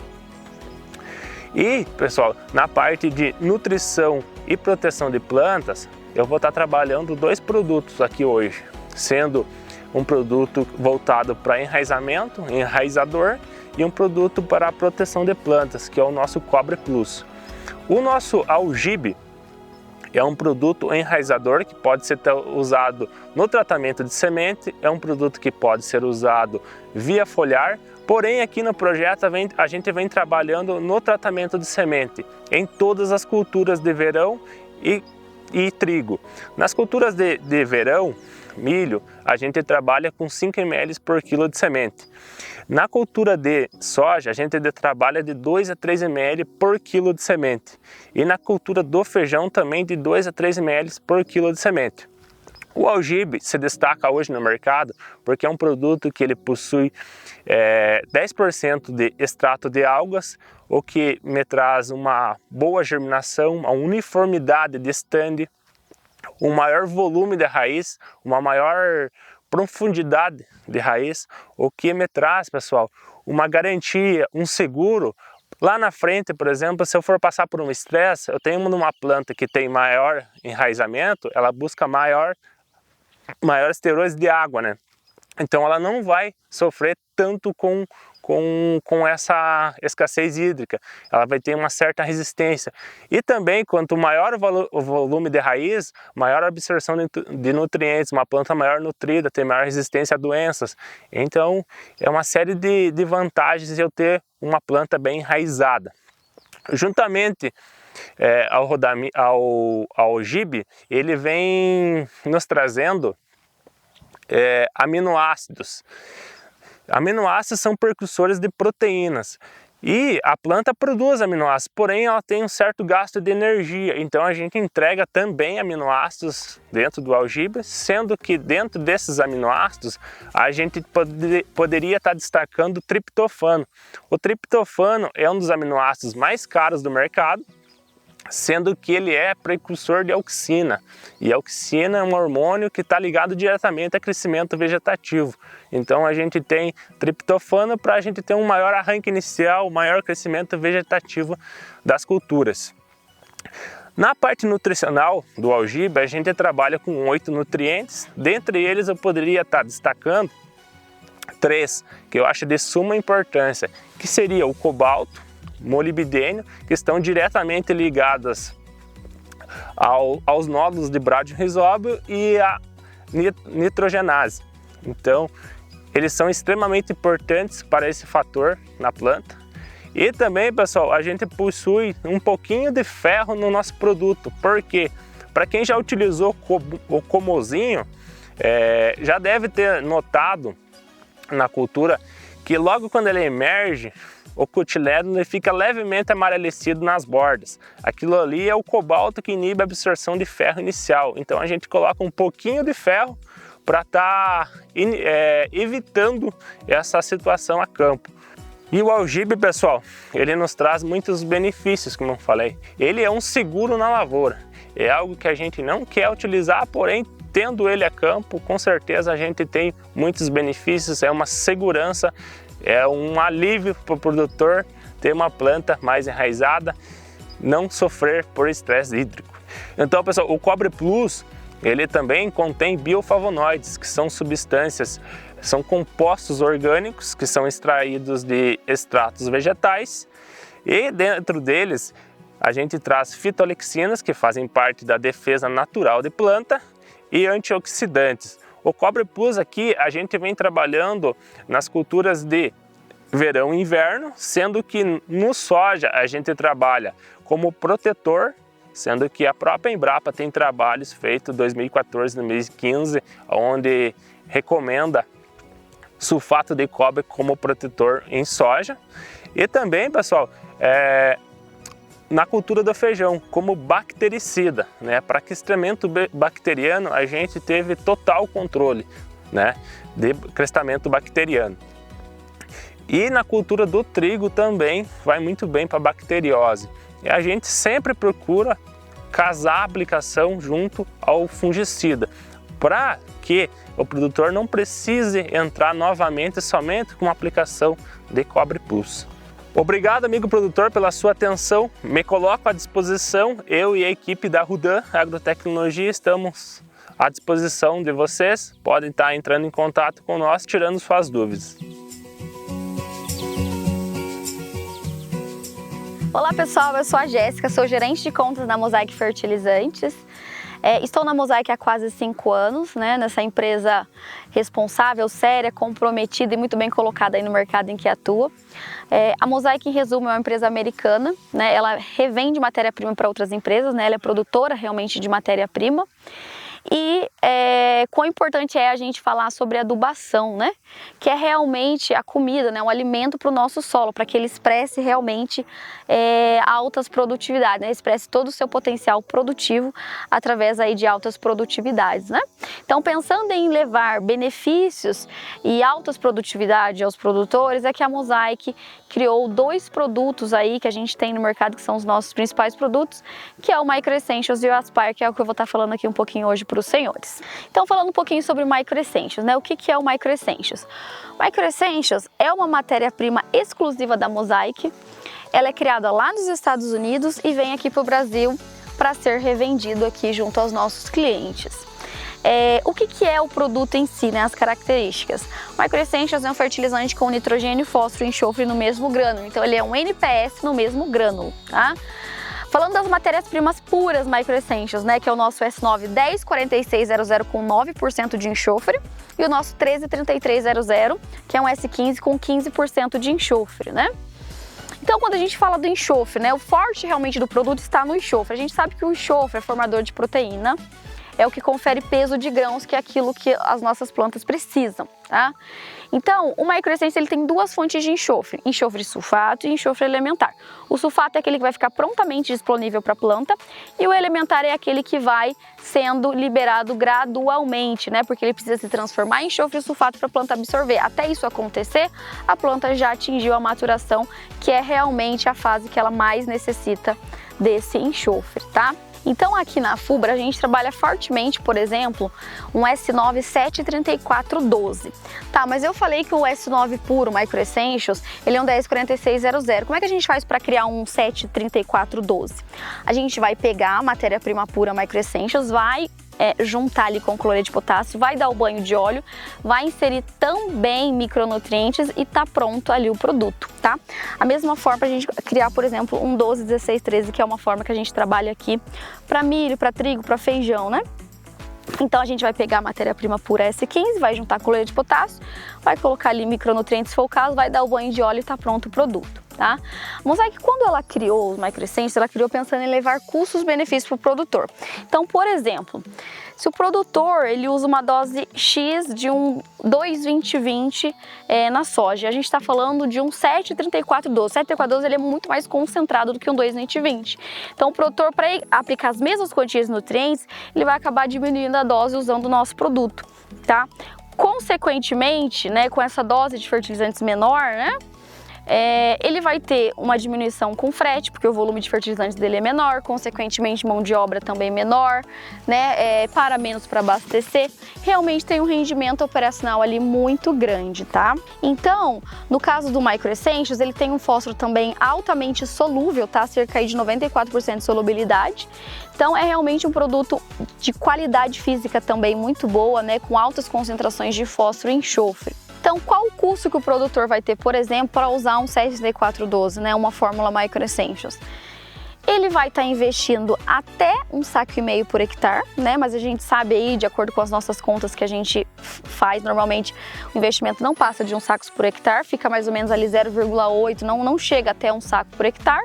E o retorno médio, com base nos resultados de pesquisas da Mosaic a nível Brasil, fica em torno ali de 3,5 sacos, 4 sacos por hectare, tá? Então o produtor ele vai investir um custo muito baixo para ter um retorno muito alto e para ter aí um retorno muito melhor também, além de produtividade, em qualidade física, em rendimento operacional, né? E principalmente em produtividade. Então, quero falar um pouquinho para os senhores a respeito de cobertura, doação de cobertura, né?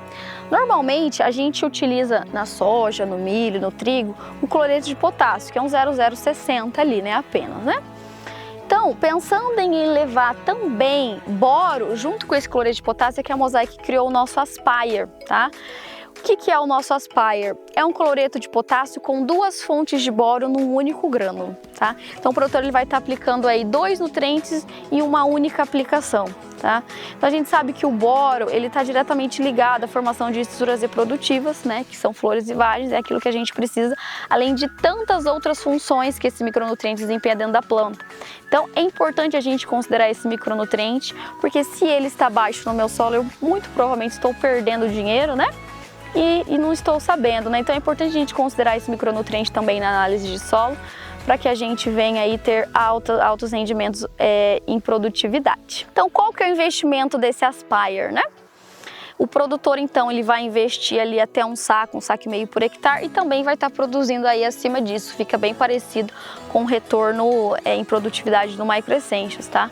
Então, realmente a Mosaic trabalha com produtos de qualidade, né? Produtos que dão resultado no campo. Convido os senhores a conhecer realmente esse produto, né? Então o microessência a gente trabalha aqui na Fubra tanto o 7D412 quanto um 94300, um 84000, ou até o microessentials puro, que é o S9104600 e o 133300.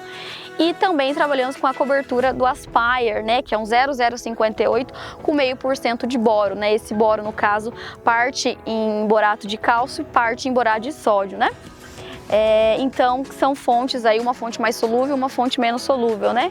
Então realmente convido os senhores a conhecer esses produtos, porque é melhor do que eu falar é os senhores conhecer o desempenho do produto no campo. Qualquer dúvida que os senhores venham a ter, estou à disposição. Forte abraço a todos. Olá pessoal, bom dia a todos. Meu nome é Murilo Petter, sou da Fundação Meridional. A Fundação é uma empresa parceira da Embrapa aí há mais de 20 anos, desenvolvendo cultivares de soja para toda a região. Hoje estamos aqui em Imbituva, no Paraná, num campo piloto da Fubra, que é um projeto de alta performance e alta produtividade. O que nós temos para apresentar aqui para vocês é a BRS 1054, uma cultivar super precoce desenvolvida pela Embrapa. Se destaca principalmente aí por causa do ciclo, alta produtividade e tolerância ao veranico. Então, é uma cultivar super precoce que autoriza o produtor a fazer um antecipo de plantio já na primeira semana da janela de plantio, final de setembro aqui para a nossa região, pensando aí numa sucessão de segunda safra. É uma cultivar também que se destaca por alta produtividade, né? A Embrapa tem um conceito chamado Top 5000, e que é um conceito onde a cultivar precisa atingir aí 5.000 quilos por hectare ou ela está descartada automaticamente do programa de melhoramento. Então, ela vem chamando muita atenção com alto teto produtivo. Tolerância ao veranico também, vale sempre relembrar que não é resistência à seca, e sim ela tolera mais ao veranico aí em estresses hídricos, como é o caso desse ano de 2022. Ela também se destaca por ter um porte, uma arquitetura moderna de planta e resistência ao acamamento. Um pacote fitossanitário também muito interessante, que facilita o manejo do produtor aí nessa cultura com resistência a doenças. A população indicada dela, com espaçamento aí de 50 centímetros, fica entre 12 a 13 sementes viáveis por metro. Além dessa cultivar, a Fundação Meridional conta com um portfólio bem amplo de materiais de soja para toda a região. Então temos convencional, RR, BT e Extend. Convido a todos a visitarem o site da Fundação Meridional, que é www.fundaçãomeridional.com.br, procurando sementes, que vocês vão ter um portfólio bem amplo aí de todas as cultivares. Muito obrigado.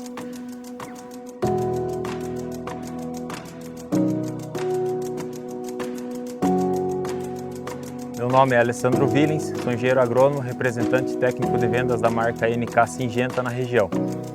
De início, quero ressaltar a importância da cultura do milho dentro desse projeto por dois motivos.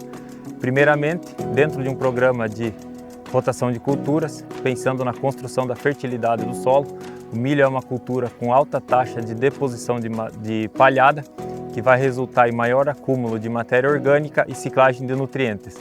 Também na possibilidade do manejo de algumas espécies de plantas daninhas, de difícil controle em outras culturas, como soja e feijão, e ainda na quebra do ciclo de algumas pragas e doenças, citando como um exemplo a esclerotínia, popular mofo branco de difícil controle, que causa muitos danos na cultura da soja quando realizado o plantio da mesma cultura por vários anos seguintes.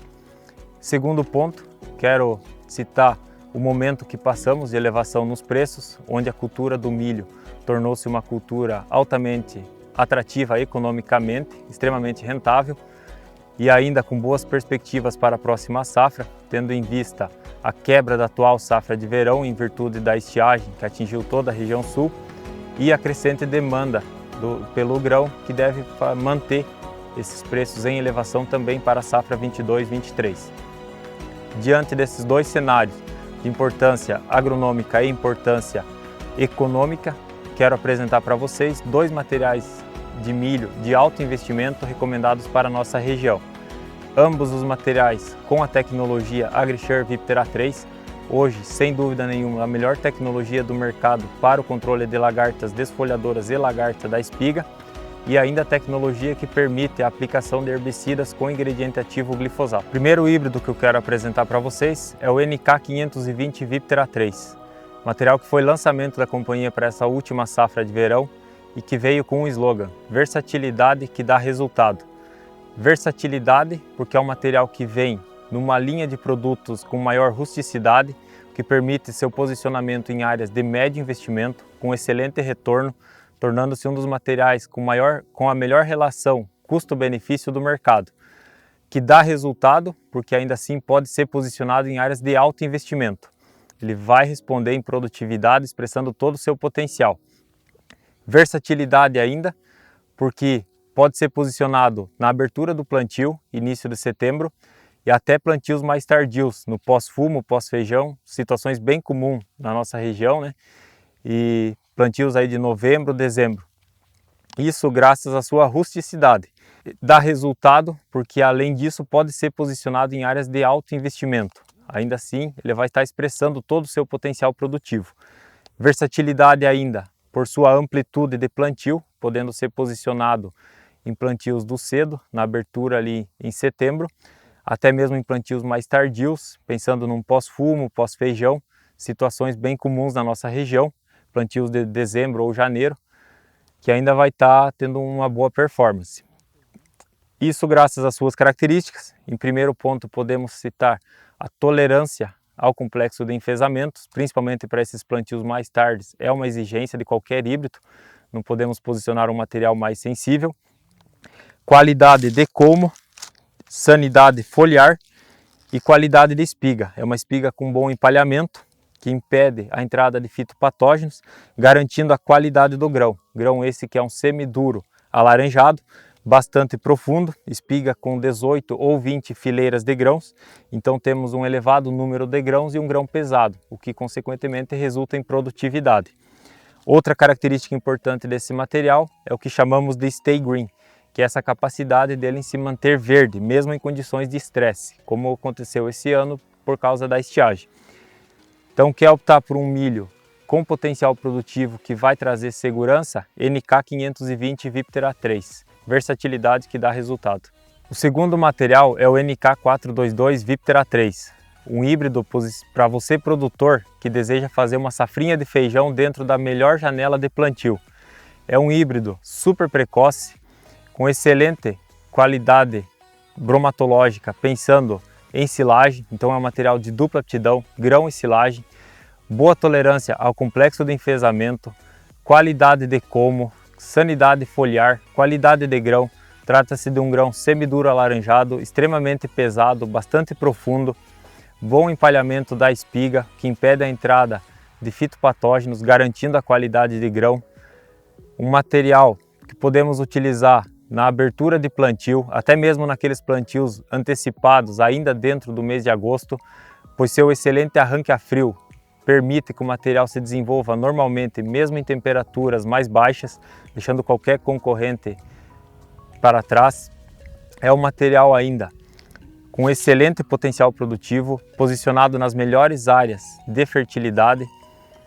Um material, um ponto de atenção é a sua necessidade de pelo menos uma aplicação de fungicida, como é de praxe em todos os materiais de ciclo super precoce.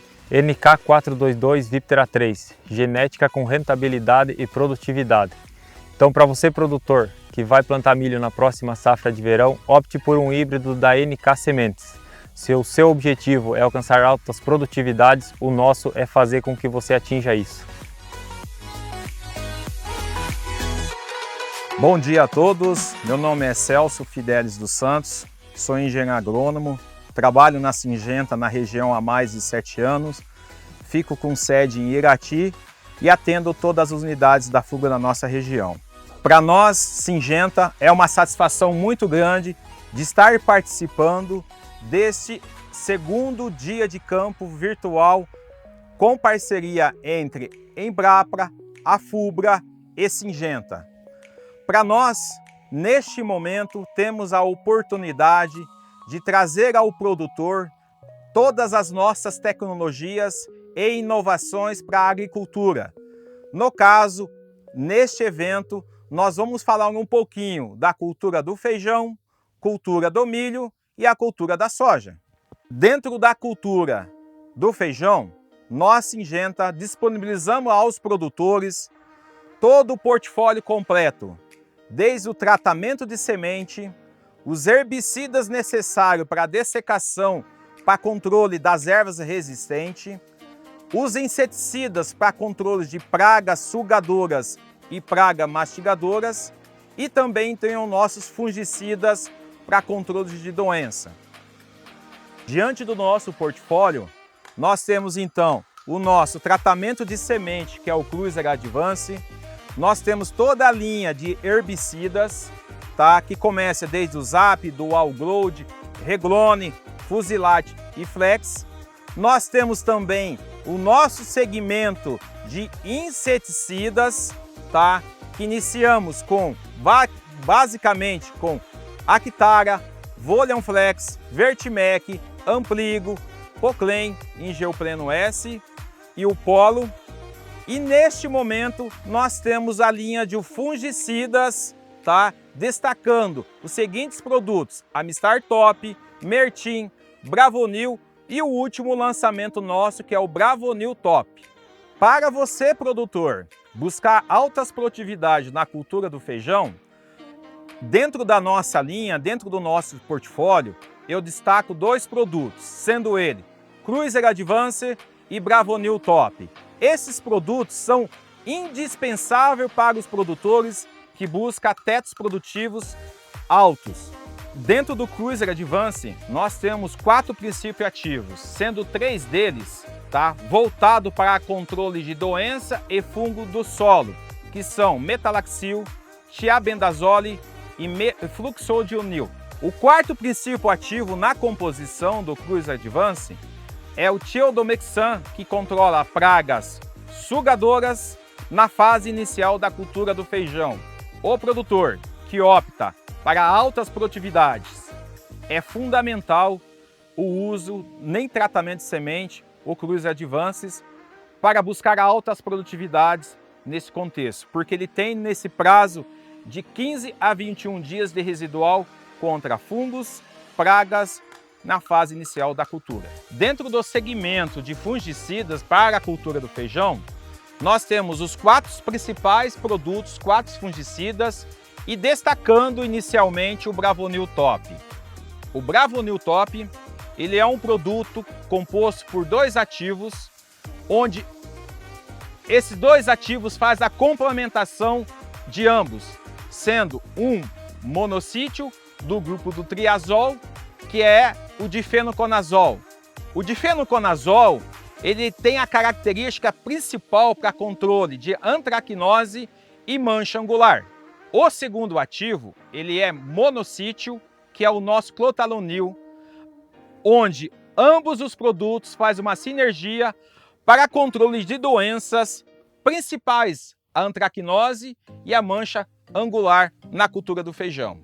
Portanto, você, produtor, tem todas as opções de produto juntamente com a nossa parceira Fubra, onde você pode estabelecer qualquer produto desse juntamente com os consultores da Fubra. Diante então do nosso portfólio para a cultura da soja, nós trazemos a você, produtor, os seguintes segmentos. Herbicidas. Nós iniciamos com o herbicida o manejo antecipado a 45 dias antes do plantio da cultura da soja, com a adoção do produto Calaris. Na sequência, nós temos o Zap QI e agora, por último, no lançamento em 2021, nós lançamos o Zap WG 720. E temos também os nossos pré-emergentes, Dual e nosso último lançamento, que é Edos. E assim sucessivamente os demais produtos até a dessecação. No segundo segmento, tá, que nós temos os tratamentos de semente, nós temos o produto mais direcionado para a nossa região, que é o Fortenza Duo. Lembrando, dentro da linha, nós temos o Maxim XL e Cruiser 350 também. Paralelamente, nós temos o Avicta completo. O nosso terceiro segmento está relacionado ao segmento de inseticida. Nós temos para estes segmentos os seguintes produtos: Karatê, Match, Ampligo, Vertimec, Engeopleno S, Poclaim. E neste momento nós temos dois grandes lançamentos, que é o Instivo e o Influx, voltado para controle de lagartas. O nosso quarto e último segmento é o fungicida. O fungicida os produtos que nós temos disponível para vocês produtores é o Scoreflex, aonde nós podemos utilizar esse produto na fase inicial, juntamente com o glifosato ou logo após, naquela fase de 35 dias na fase inicial, aonde esse produto tem uma característica muito importante para controle de DFC e oídio. De 10 a 14 dias se inicia as aplicações voltado à ferrugem, tá? Que é a principal doença na cultura da soja. E nós temos aqui dois grandes lançamentos, Alad e Mitrion. Na sequência falaremos o que é o Alad e o que é o Mitrion. E ao final, na fase final, nós temos a fase de manutenção do potencial produtivo, que são os produtos Bravonil e Cipres. Todos esses produtos aqui, ele integra o manejo consciente, que é uma proposta da Syngenta a você, produtor. O que é o manejo consciente Syngenta? É um programa de uso correto dos produtos, conforme apresentado vocês anteriormente, juntamente com nossos dois lançamentos, Alad e Mitrion. O Alad, ele tem que ser utilizado aos 45 dias até 55 dias iniciais da cultura da soja. Naquele momento onde a soja começa a querer fechar a sua linha. Qual é o principal objetivo deste momento dessa aplicação? É exatamente para controle de oídio, DFCs e principalmente ferrugem.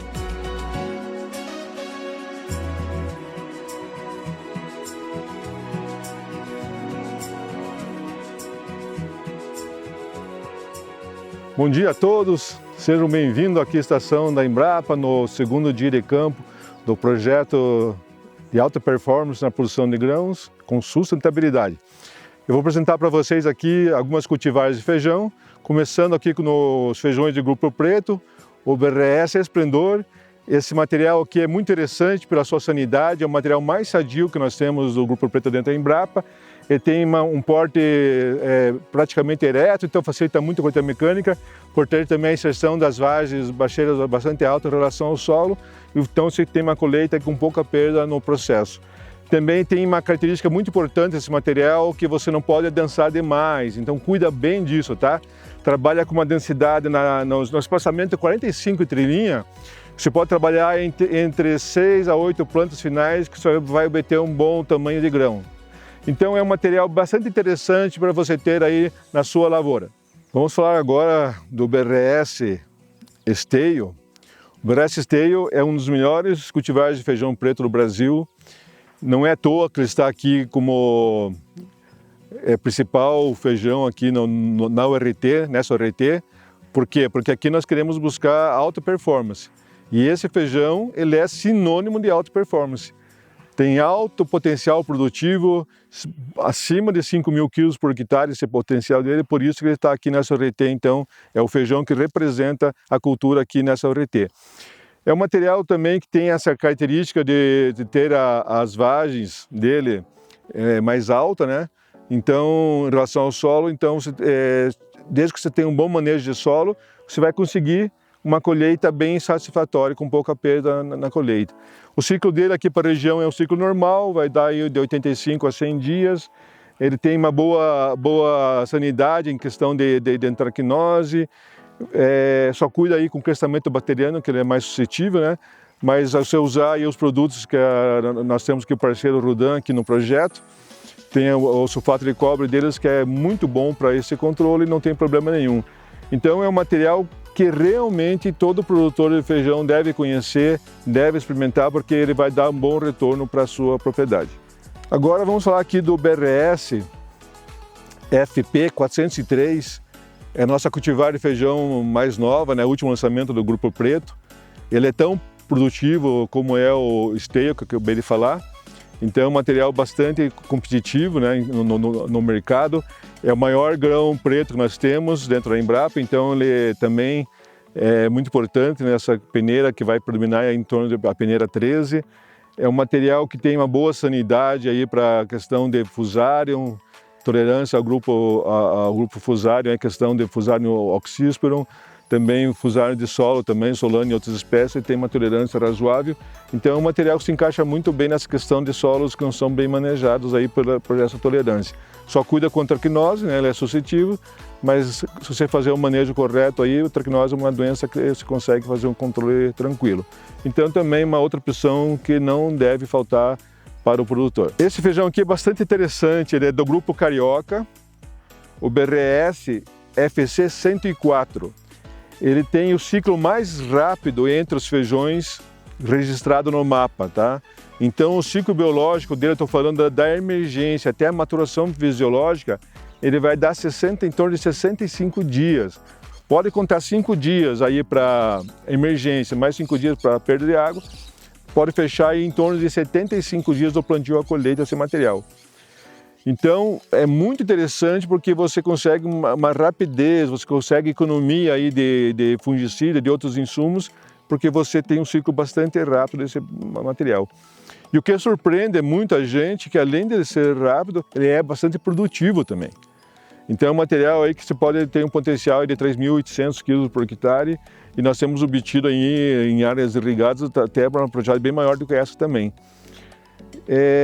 Só cuida com a questão de adensamento, né? Trabalha aí com na faixa aí de 8 ou 10 plantas finais, no espaçamento com 5 trelinhas, para que ele não prosse, porque ele já prosse um pouquinho mais que os outros, né? Então ele vai ficar aí, você vai perdendo em torno de uns 4 sacos por hectare na colheita, né? Mas vale a pena pela sua precocidade, é um material também, uma cor de grão que o mercado aceita bem, então é uma excelente opção para o pessoal que vai plantar feijão carioca. Aqui nós temos esse feijão carioca magnífico, que é o BRS FC 402. Dos cariocas é o material mais sadio que nós temos, tá? Então a questão de tracnose, o grupo de Fusarium e tudo tem uma boa tolerância. É um material que tem um potencial produtivo mais alto dos cariocas nossos, é mais de 4.500 kg por hectare. Você consegue fazer uma boa colheita mecânica com pouca perda também, desde que você faça um bom manejo dessa cultura. Então é um feijão fundamental para o produtor ter no seu complexo de plantio de feijão na sua lavoura. Pessoal, agora eu vou para lá com vocês aqui do lançamento nosso, né? Também é do Grupo Carioca, o BRS FC 310. É um feijão semi-precoce, então ele vai dar aí de 75 a 85 dias o seu ciclo.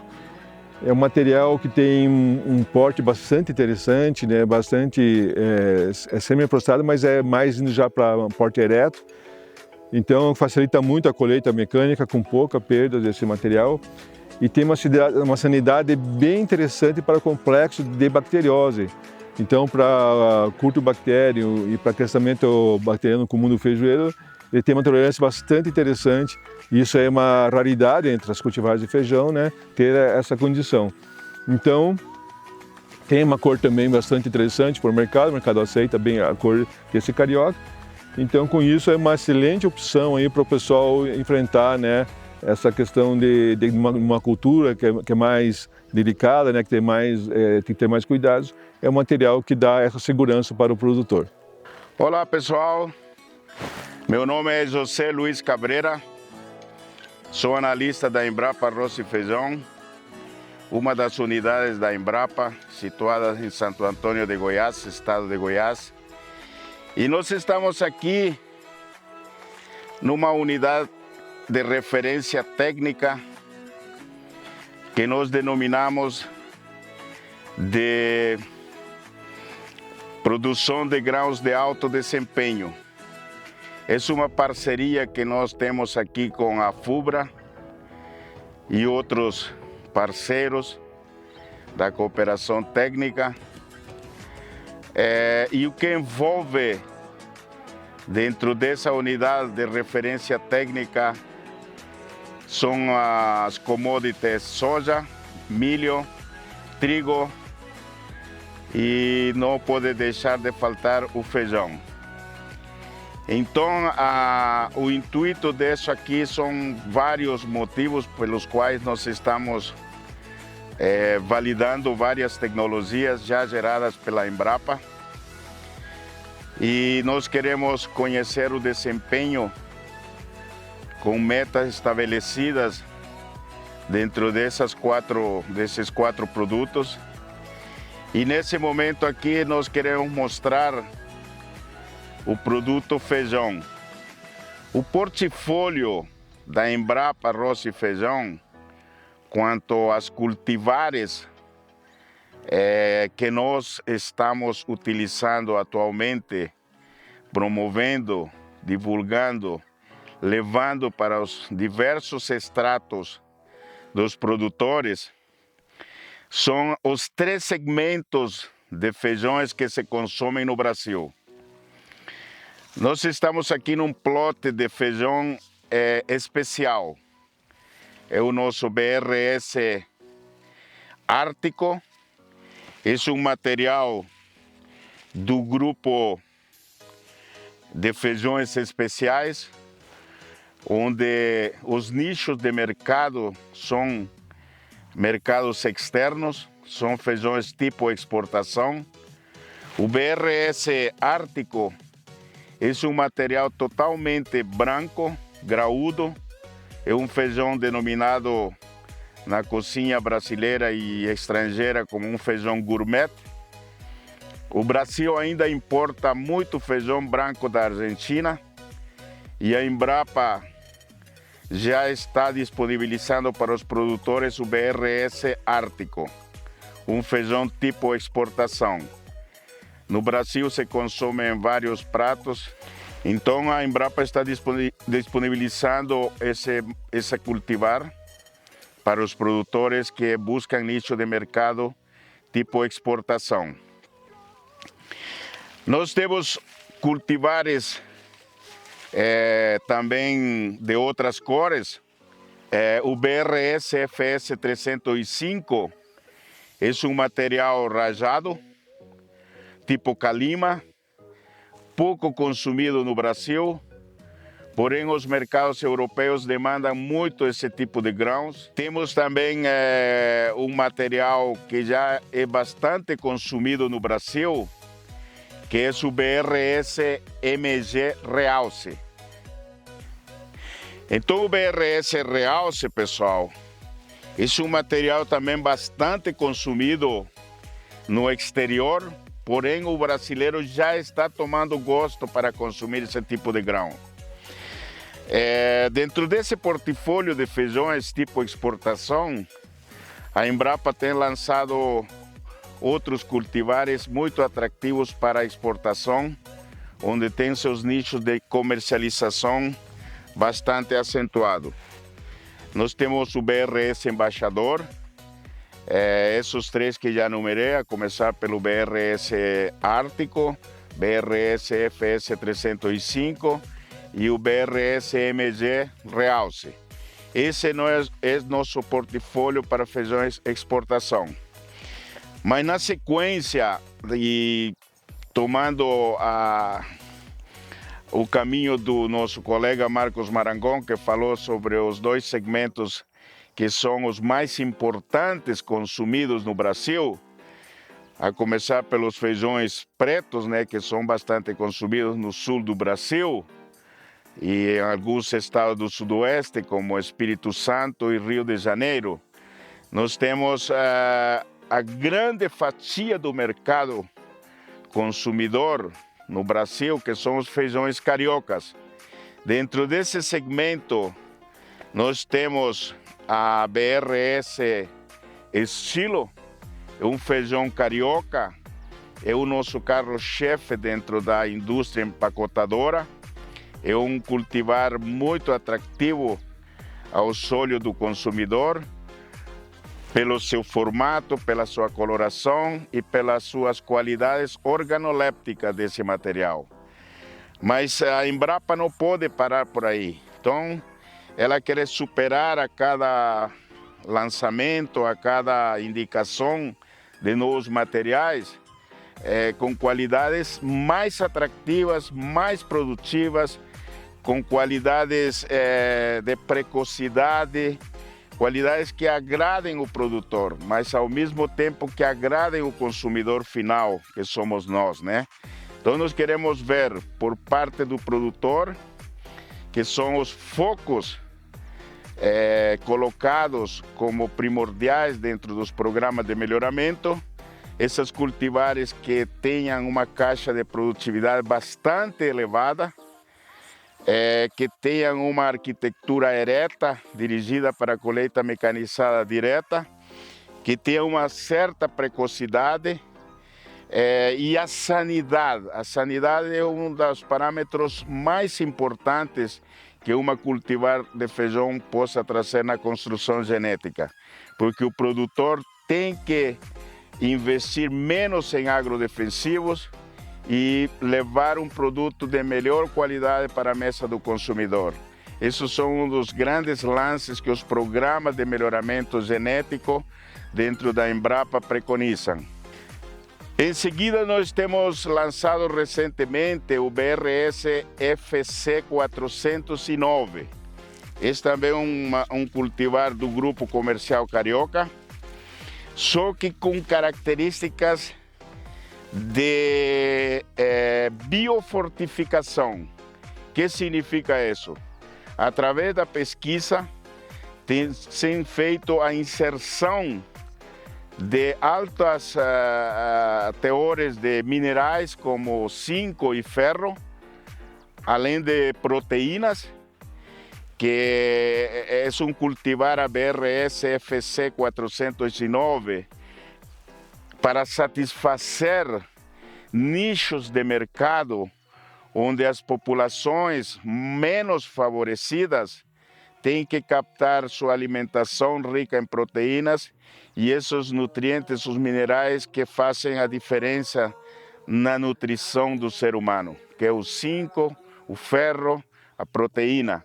Então o 409, o BRS FC 409, tem essas características de ingestão de um produto mais enriquecido. Nós pertencemos à Embrapa Arroz e Feijão. Obrigado. Chegamos ao final de mais um evento esse em parceria com a FUBRA e a Embrapa. Obrigado a você, produtor rural, que esteve conosco, tendo muita tecnologia e informação. Obrigado você, produtor rural Cliceu Mériter, por estar cedendo esta área para este projeto. E um agradecimento especial aos nossos parceiros que estão aqui com a gente e a você, produtor rural. O nosso projeto não para por aqui. O nosso trabalho vai até 2026. E ao longo desses anos estaremos trazendo inovação, tecnologia a cada ano para você, produtor rural.